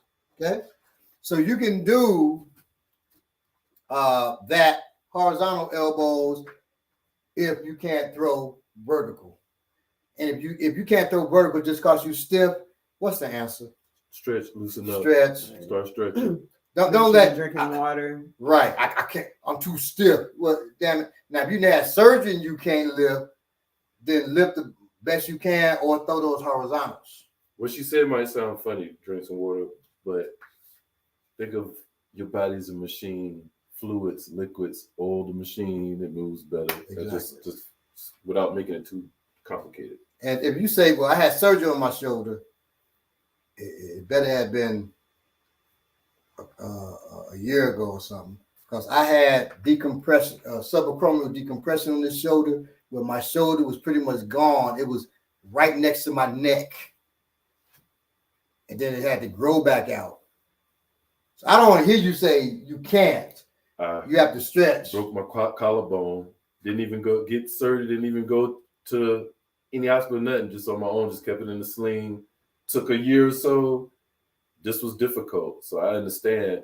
But it wouldn't have got any better if I didn't keep letting it be uncomfortable until I went from here to here to here to here to here. This hurts for a while. You're going to have to force yourself to get past your comfort zone. Yeah. Seriously. In order to get better. And don't do it to the point where you injure yourself. Right. But do it when you're stretching. Lift it for a 3 count. Right. And we all adults now, so it's different pain. You know what pain is, a muscle pull, tear, versus the pain of you ain't done shit in forever. That's a different type of pain. So be real with yourself. If you're moving your legs, by the way, and they feel like they're on fire, you should move your legs. You're out of shape. Keep all that fire stuff burning up. Yeah, it's okay to breathe hard and sweat. It's okay to pant. That's good. Because when walking up the stairs, I know people like, oh, my leg's on fire. Dude, we only did 3 flights of stairs. Come on. The fire decreases the more you actually use them. Yes, you got to strengthen those legs. That's all that means. Ain't nothing wrong with strengthening, but there's something wrong with not strengthening. Elbows and knees dealing with a striker. Brought up a really good point. If they break their hand on your elbow, you gain a nice advantage. Oh, something we've learned in class from Baba is those are nuggets by throwing those elbows. Right. Sorry. But you those elbows and knees are dangerous. Yes. So the most dangerous tool that a human being, the most dangerous attack a human being can do to you without any tools in their hand is a knee, flying knee. So that knee carries so much power. My goodness. With one of my students, sparred many times, right? Hit him to the liver, boom. He was conditioned. Do nothing. Right. I caught him with a flying knee. He was showing off for his wife, so he coming at me too hard, right? I said, hey, whoa, what's all this? I said, it's okay. So I realized, okay, his wife over there. So I ain't gonna just totally embarrass him. I'm just gonna embarrass him a little bit. I feel like we keep talking about the same student. Yeah. So he's coming at me hard, and I catch him right in the liver with that flying knee, left flying knee. And you see him, all the hardness he was coming with, he said, just crumpled. Now I got a question, bro. You said he was so conditioned when you punched him in the liver, it didn't affect him? No, dude, we used to call him the wizard. He's bad now. I didn't think you could be so conditioned that you could not. He's You probably can't. He don't give a damn. He didn't give a damn about his Okay, liver. that was abnormal. And we keep going right. Okay, I just need to state that. Most people. But it don't matter how much you don't give a damn if you catch that flying knee. Yeah, that's gonna override all all the that anger, crazy, all that shit go out the window. Somebody try. And everybody looks like this when they get caught with a flying knee to the liver. Everybody, they had it, and try it with your toughest friend. I'm in a conversation with some martial artists, and they telling me, if somebody put them in a certain amount of pain, that they're gonna override it and still come through. And I had to remind, I was like, didn't you break your foot before? Didn't you break your shoulder? When that happened, what'd you feel like you could do? Right. Nothing. And there's biological things. When the shoulder is dislocated, you bend, the hips bend. You can't help that. It ain't like you gonna say, ah! It don't work like that. No. Real pain, there's pain. You can have a minuscule tooth, just a little annoyance. I can keep talking. Let that tooth turn up. You get quiet. You're gonna shut. You're not thinking no more. Now everything is about the tooth. That's not even pain. Like a snap, a quick boom. Right. You ain't about the whole. So don't. Now I say Ali continued to fight Ken Norton. Norton broke his jaw. He fought for 12 rounds. But I'll say this. That's different. A broken jaw. I dislocated a student of mine's jaw. Right. Like this. Dislocated his jaw. And he was talking about he was unbreakable and all this jive. That's him. Dislocated. I put it back together. He ran off hitting the lockers because he got embarrassed. Well, he's the one saying he was indestructible. I dislocated my jaw and then fixed it back. You fixed it back. Yeah. I forgot. Yeah, and I'm just like, he's like, let me see. So that can happen. That's different from getting your That's arm not the broken, same type of pain. your knee that broken, ain't the same type of getting your kidney ruptured. We let movies sometimes, man, really do mess us up. Yeah. You see people take a shot now. And then they take it out, the bullet, and then they sew it. That's the extreme. But just thinking you're going to be like, pow, it's still going to be like, and just start punching and go crazy. You get cut. Or now those martial arts fights, and then you still fighting them. Y'all having a knife fight. Y'all cutting each other. Get out of here. Come on now. You get open. First of all, a knife touch you. You're opening. It's not just a scratch. You're open. So I'm going, sight. All this is open. You're doing the same thing you do. You know how you prick yourself and you go, ow! Right. Magnify that every time you say it. But it's open, not just a cut. It's open. Right, I'm talking the feeling of you and jumping. Now friend of mine got hit, stabbed in the stomach. Didn't even open him up like that. Stabbed in the stomach. The pressure of it, his intestine, boom, bust out of there. There's realities to combat. And this is why you have to. I know we get off. But that's not. Because you have to protect yourself. That's why it's key to have the tool. Because if you encounter somebody with a tool, you got a problem. That's what I'm saying. But if you have a tool and they decide to come to a knife fight without a knife. Right. So also then you have to protect yourself. Okay. This is why the training part of this part, the tools and the training, we keep saying, I want to hit that home so y'all just don't buy knives and sit them on your hip. Right. Because you're going to die with it on your hip. Right. You got to train with it.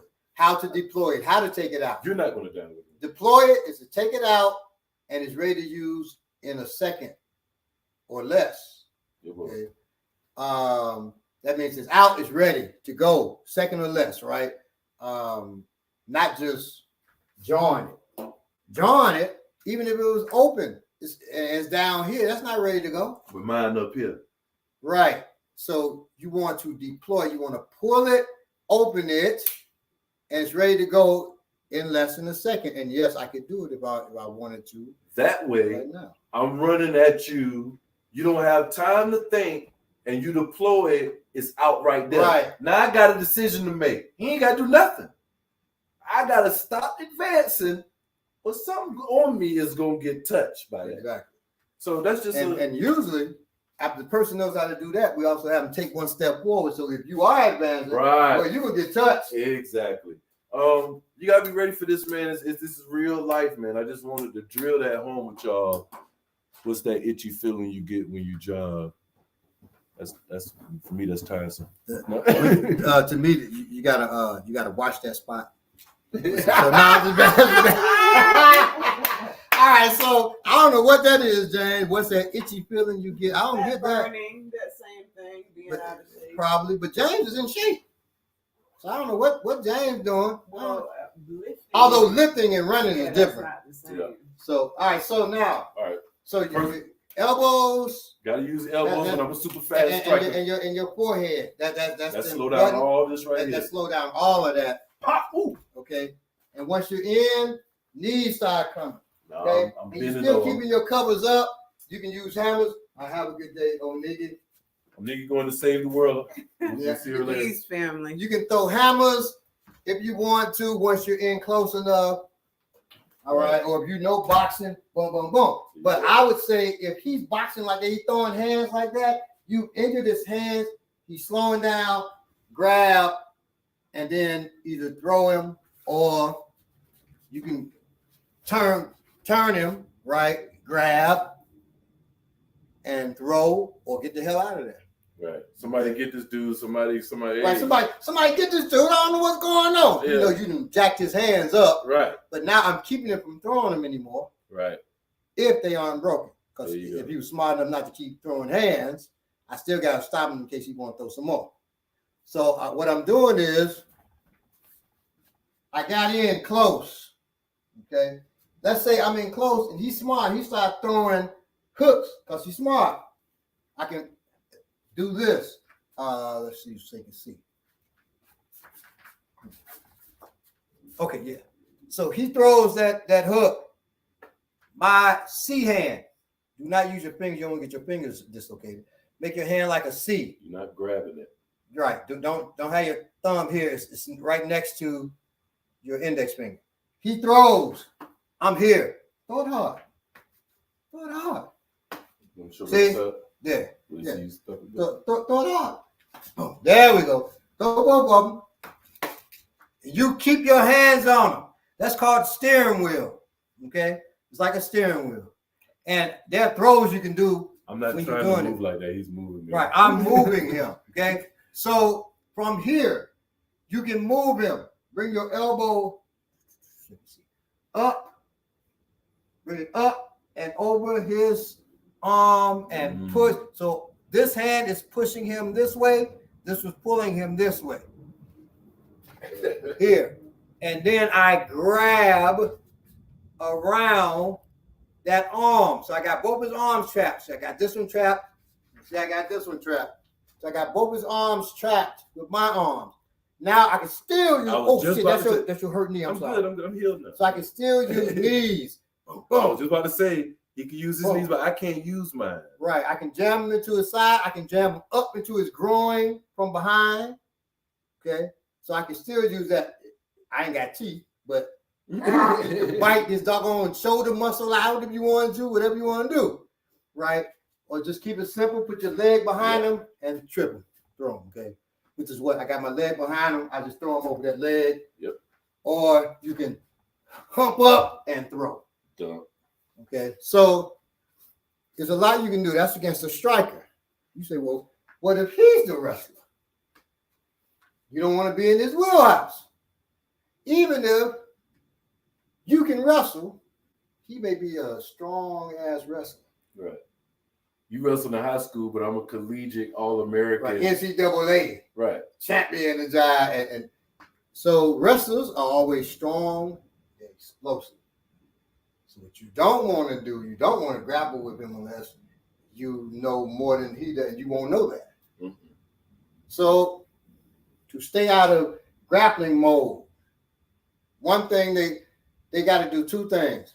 Well, one thing they got to do is grab. But they got to grab either your arms, your legs, your waist. They got to grab something. One easy way to prevent that is he's going for the grab. I'm getting the hell away from him. Right. And I'm moving off the line. I'm staying away from him. And that's honestly God truth. You That's really real, want to that's- be in there with him. That's real. The other is I could give him something. But this, you really got to practice this. So the most important part is distance. Stay away from him. You say, I ain't running from nobody. You better. You don't want to be in this wheelhouse. Keep moving. It ain't got to look like you're running, but you're running. You're getting away from him, staying back. You're running. Tire him out. It's going to be hard to tire the wrestler, though. Wrestlers are some of the most athletic people out of all the athletes. They probably are the most athletic. That's why tools. Right, tools is important. Because with tools, I can stop all that. But you can also do this. I could give him this. The hands to deal with, right? Oh, so I grab it. Because wrestlers like that's hand fighting. Try to grab it. Right. So he'll grab. That's hand fighting. Don't grab like we do. Grab like a wrestler would.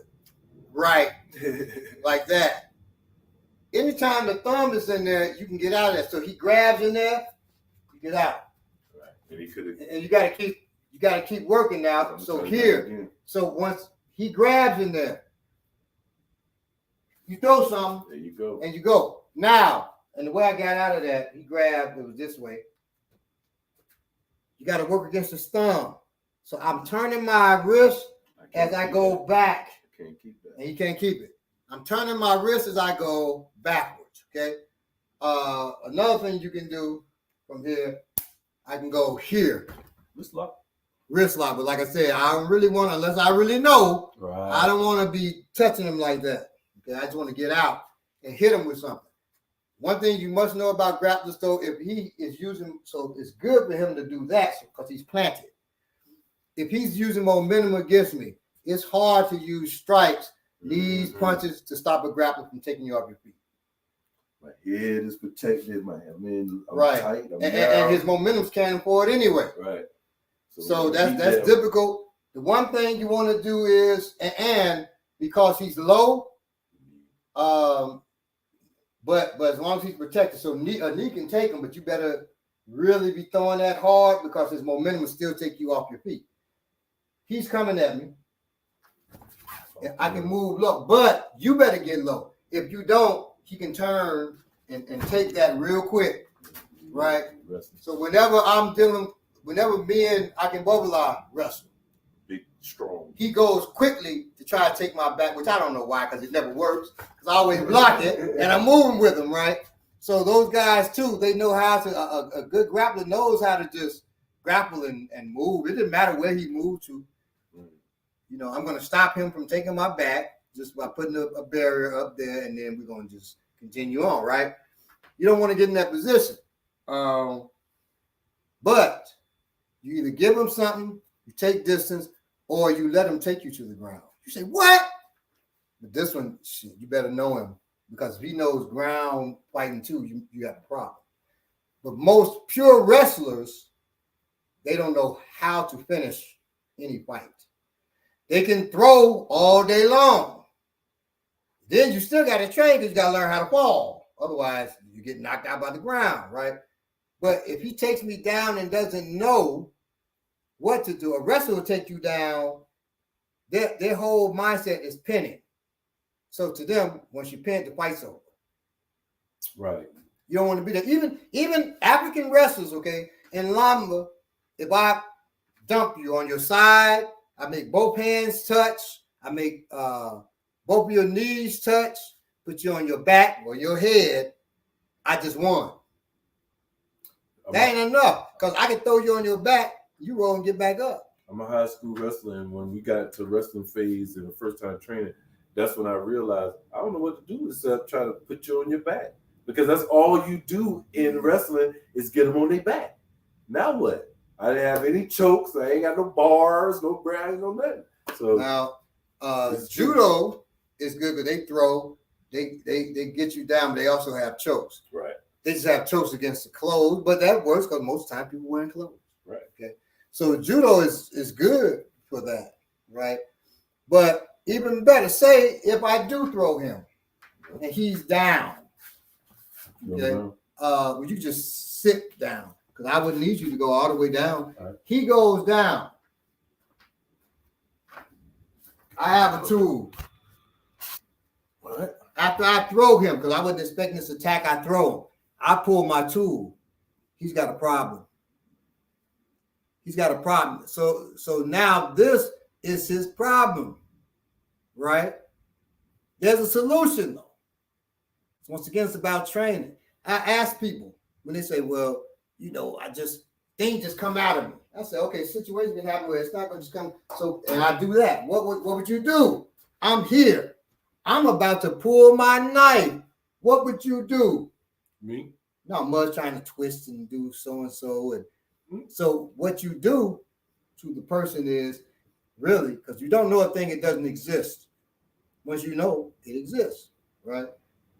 Before I get that out, as I'm reaching here, you grab both my ankles.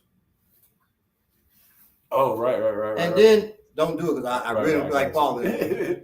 You push your shoulders up, so you use your feet to kind of push you backwards, and your shoulders go into my knees. Right. And that's what throws me down. Like, I want to almost fall now. Yeah. Okay.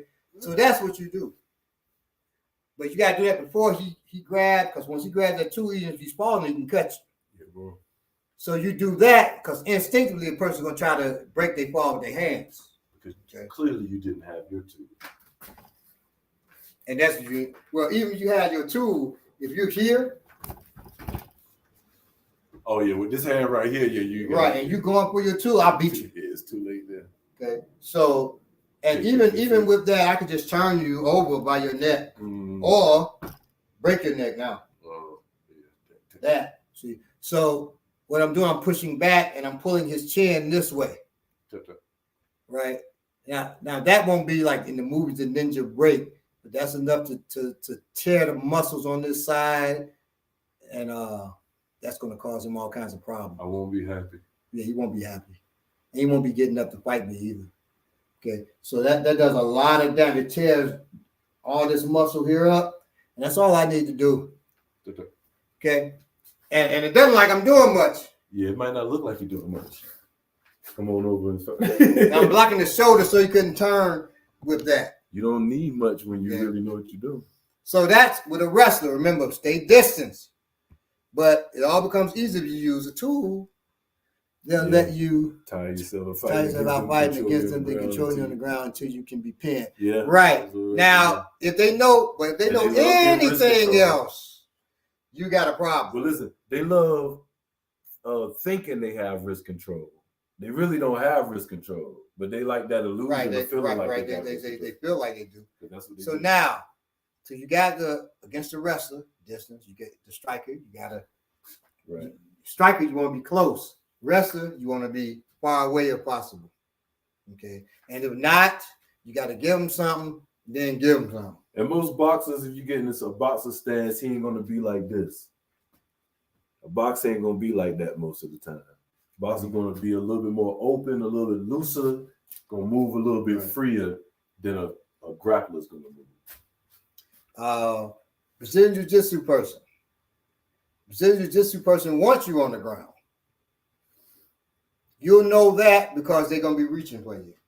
He's a Brazilian Jiu-Jitsu person. He wants to reach for my neck to pull me down to a guard. So I just can't allow that. And that's simple. You ain't gotta do much technique. Just put up a barrier. Yeah, throw it up. Or do those same covers you've been doing. That'll stop that too. But he wants to reach for my neck, right?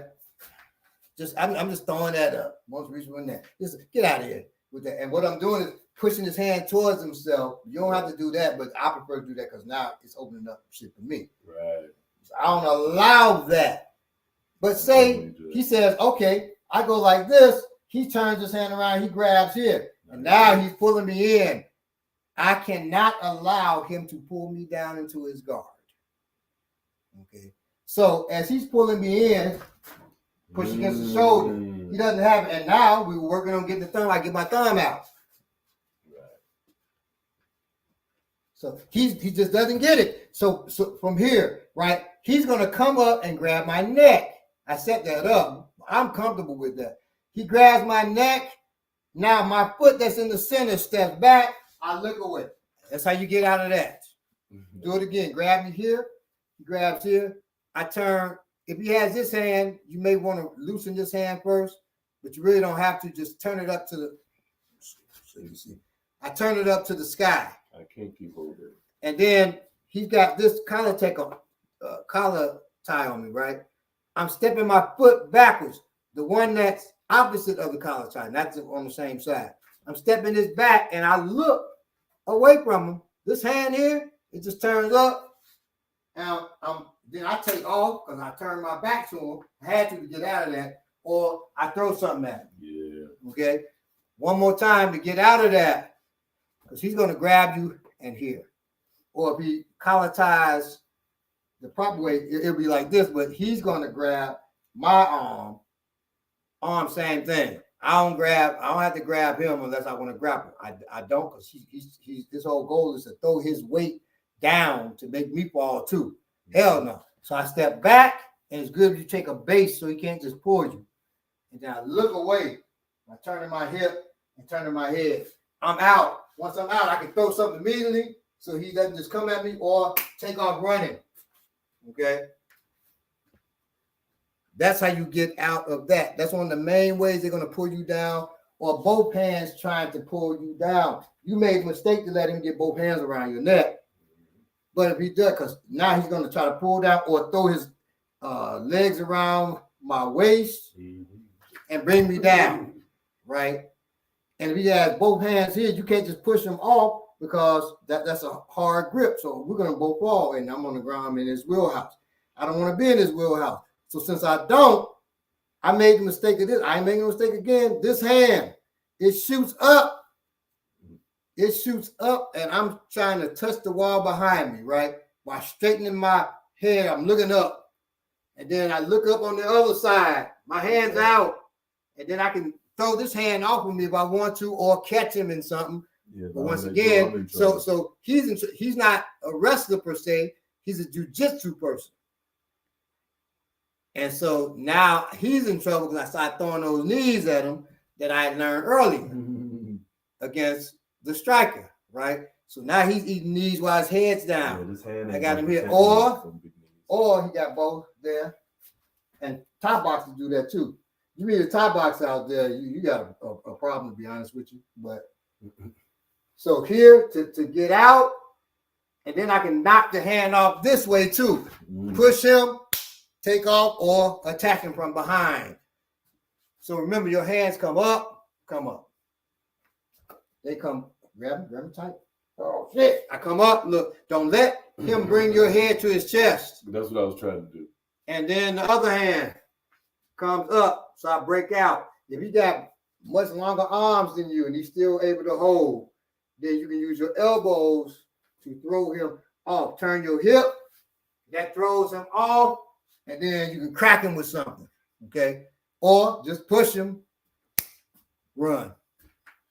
So we dealt with the grappler, or the striker first, the wrestler, the Brazilian Jiu-Jitsu person, and of course, for those who are boxers, wrestlers, and Brazilian Jiu-Jitsu people, and you got stuff to say in the comment. But I do this. We got something for that too. And don't forget, we're always talking about having a tool with us. Always. Okay? Don't forget that. Yeah, because that's going to be the thing. So you should have a tool with you, but if you can't, I can't have a knife, the pocket shark. Have that. So now, if he does the same thing against the striker, I prefer my elbows, but I can boom. Yeah, that's not. Keep that close and you're using it like you're hammering a nail in wood. Boom, right? Yeah, that's messed up, right? Or he punches, I go here, boom. He goes for the hook. He goes, boom, I jam that in his shoulder, right? I jam, because if you worried about missing, you can use the other hand with it. Boom, to guide it. Stab him in there. The other hand comes, boom, jam it. I prefer that to be a knife getting jammed in here like that. But boom, or I can boom, slam that into that. Once I slam into that, boom, boom, just start hammering the nail in wood in his face. Don't have to be. That's just a marker. It's not illegal at all. And you can do that with, the King mark. This is just a marker though. You can do that with the Sharpie markers, Mm-hmm. the king size. That was a 44 Magnum marker. And they're well, the king size is bigger. It's and they're metal. Yeah, okay. That's not metal. You can get that on. This is polymer. You can take this on the flight. I have many times. Mm-hmm. Okay. Excellent, because it has a little bit of it's not as smooth as it looks. Got a little bit of grip to it. Right. A little pummel at the end. If you don't know how to grip, you grip this just like you would grip a knife. But if you don't know how to, just make sure your thumb is up top to keep it from slipping. Okay. So Pocket Sharp. When we first started with Technique of the Week on the Remix Morning Show, this is the first thing we taught. Because your mindset has to be wrapped around, I need a tool, because it's the great equalizer. So that's the striker. Okay. The wrestler. He's coming in to wrestle. Well, boom, boom. He still catches the same thing. Hammer, a nail, and wood. The tool change. The jiu-jitsu, everybody get the same right. thing. It changes. Because the delivery system is the same no matter what. He goes to grab. That's why you also got to get out of the grabs, right? He wants to grab my wrist and collar tie me to pull me down. He grabs. I don't allow that, and I ain't turning this time. This time I'm turning this way, and boom. You okay? Yeah, I'm just hit him there. Boom, liver. Boom, right? Boom, come up.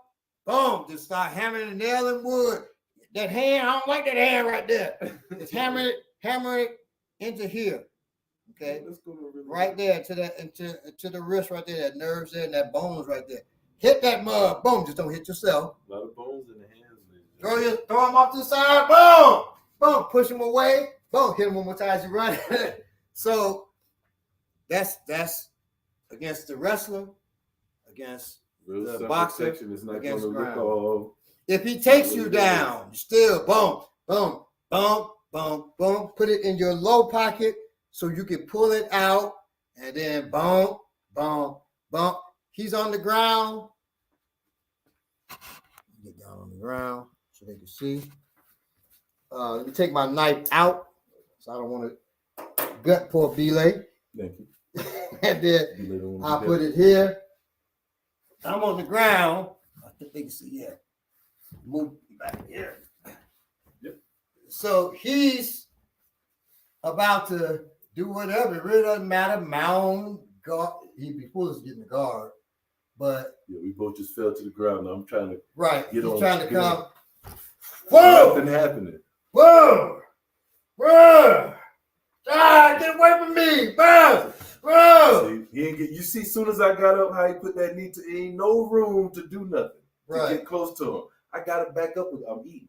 And then once he backs up, you put your hands out and you swing back. We showed y'all that before, and you ready? Please leave me alone, sir. Yes, sir. Okay. If he doesn't, you get ready to work. Okay. So it's important. Really, the big takeaway is have a tool. That's the biggest takeaway of all. And train it. And train whatever techniques you learn here. Watch this video over and over again so you're able to get those things and working with family, friends, or whatever. So you're able to get it, right? If you're in Atlanta, you can come see us. And you can see us if you're not in Atlanta. On Sundays, we do virtual classes. Or get together with a group. And Monday we do virtual classes. Get together with a group and bring us to where you at. Yeah, that too. We will come travel for you. Right. And if you said, well, with COVID, we can work techniques where we're not grabbing each other and stuff like that. And that tool, by the way, is not over $10. We gotta be willing to invest in ourselves too, in our self-protection. Straight knives, you definitely want a straight knife. The straight knife, I'm not about to promote any brand, so you can't see the brand on there, but it's just one piece of metal right here. This is very reliable. It's not over $50 right here. And you can twine it, get some twine around. You want a good. If we're talking about somebody attacking you, just so you know, why you need to train, period. If he's this close to me, I'm not going to be able to get my tool out before he puts his hands on me. So I got to be able to work, period, right? At least work enough where I get him up off me, then I pull my tool. And when you get a tool, at least train that with that tool or something like it. If I want to train on getting this knife out and deploying it as I push him off, I cannot do that with the real knife. He'll get cut. Right. So I use a training knife. They have training knives that fold. Yep. And you put them. They have ones that are straight. If you have a fixed blade, I recommend you. In our state, it's real loose. So, like down here, or you in a place that's loose with that, I would recommend having a folding knife and a straight knife. Straight knives are quicker. You pull them out, they're ready to go. They're deployed once you pull it out and have it up and ready. Folding knife has to open. If you're going to open under stress and duress, a lot of time, excuse me, this doesn't happen. So the way I did that was on the back. So this knife, you see this in the front? Well, when it's folded, like this little nub right there, that little nub is sticking out the back. I press that with my fingers, and that allows that to open like that. However, if you're under stress and duress, some people be pressing. I'm pressing like hell. I can't open it. So I can't open. Why not? Because your fingers are on the back of the blade. You're not going to open. But you may be so stressed out you don't realize it. So there's nothing wrong with using two hands to open it too. Okay. So you just grab down low, open, boom, it's open. Train that so you ain't cutting yourself trying to open it. Open. Okay. You can bring your hand till you here. You're scared of getting cut.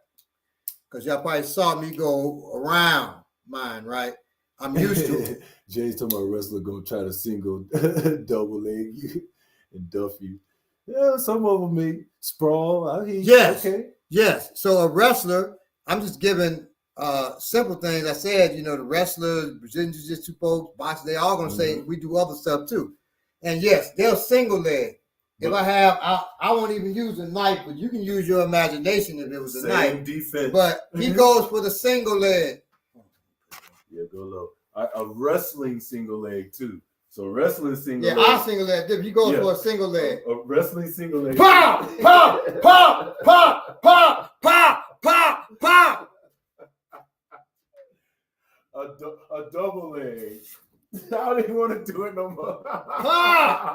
And really, when you double, you're looking up, right? Right. So we double leg just like pop, pop. Before he brings his hip close to me. That's how you have to do that. And so to do a double or single, the hips has to close. Yeah, I got it. Pop, pop, pop, pop. And I just took my hips away. Pop, pop, pop. I mean, come on now. Without the tools, man, hey, it's just not the same type of game no more, man. Right. The tools. You really got to have that. But wrestling is beautiful if the person doesn't have tools. But the one thing that we all must know, no matter what I'm doing, I have to assume he has tools. Yeah. If you don't, you can get caught. Because the wrestler coming for the double leg, if I really want to, I can wait until he puts his hands around me and I'm just jamming that in him from behind. People just ain't, they're not, either they are thinking like that or they're totally oblivious to the life of a tool. Right. They're thinking it's going to just be this. And they totally, that's all. Even if they're that type of person, even a kick, they're going to be like, man, you're cheating. That's the kind of fighter that's going to be. On that, I was renting the place with these other instructors. One did jiu-jitsu, the other one did Aikido. The Aikido, I mean, they're both friends of mine. But the Aikido brother tells me,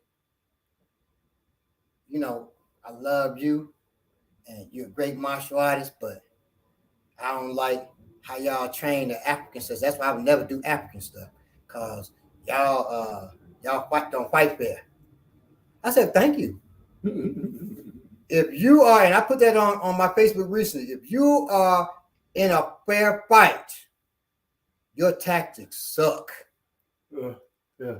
Why are you in a fair fight? And you got to assume he's not going to fight fair. You have to assume that. But why are you in a fair fight?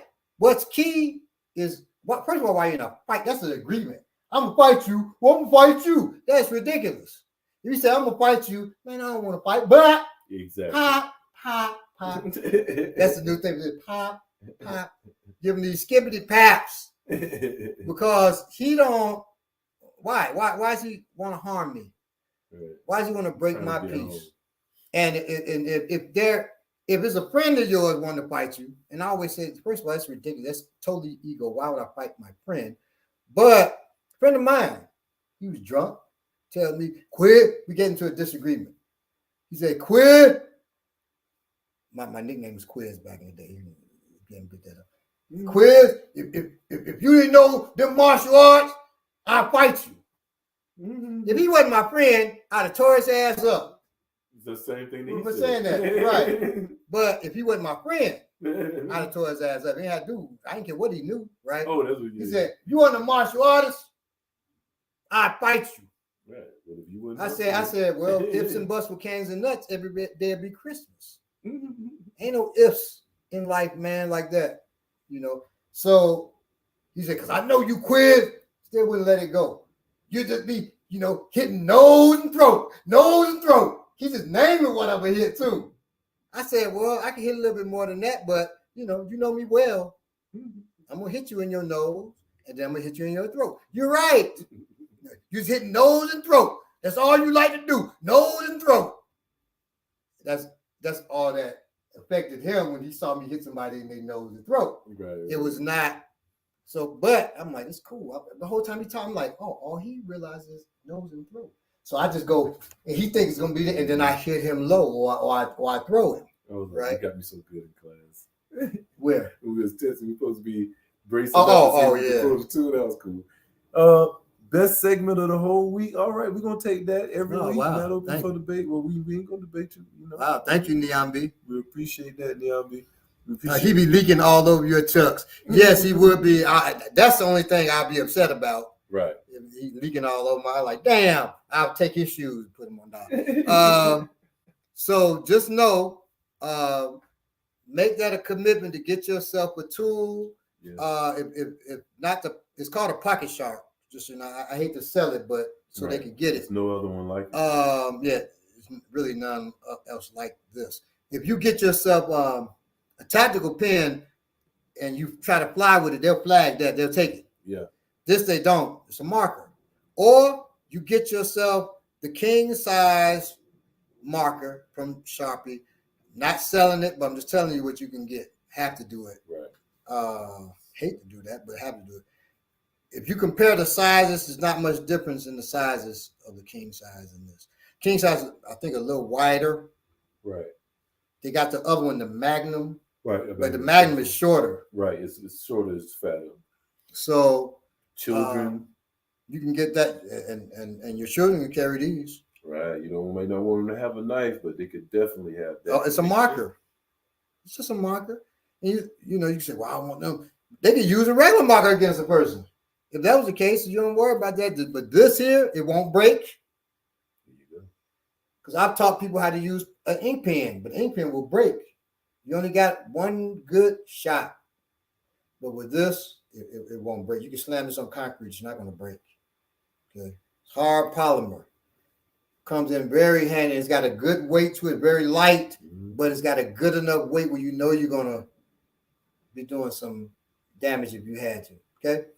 So a marker, get yourself a heavy marker. All right. Karambits. The knife, karambit, different types. You saw the pitch blade you got. Karambit is shaped like a hook. It's you can get those either pitch blade or folding. The good thing about this, you ain't gotta do all the tricks. You ain't gotta do all that and all that. You don't have to do that. That's not necessary. Right. You just box with it. If you know any striking, if you're using Western boxing, because that's an extension. So if I punch, that's an extension that hits him. I'm trying to hit him with my fist. Try your best, because then that drives that. Oh yeah, that's and then you pull the punch back. Give him another punch. Give him a hook punch. Number 10, uppercut. Okay, straight punch, either jab or cross. All right, and then you got other things you can add to it because it is a knife. But you can just punch regular boxing punches with this. That's the beauty of a karambit. People say, well, you get your finger broken, though, because they jam your finger against the ring. I was talking to some martial artists about that. I said, so you can jab the finger against the ring. Grab my finger.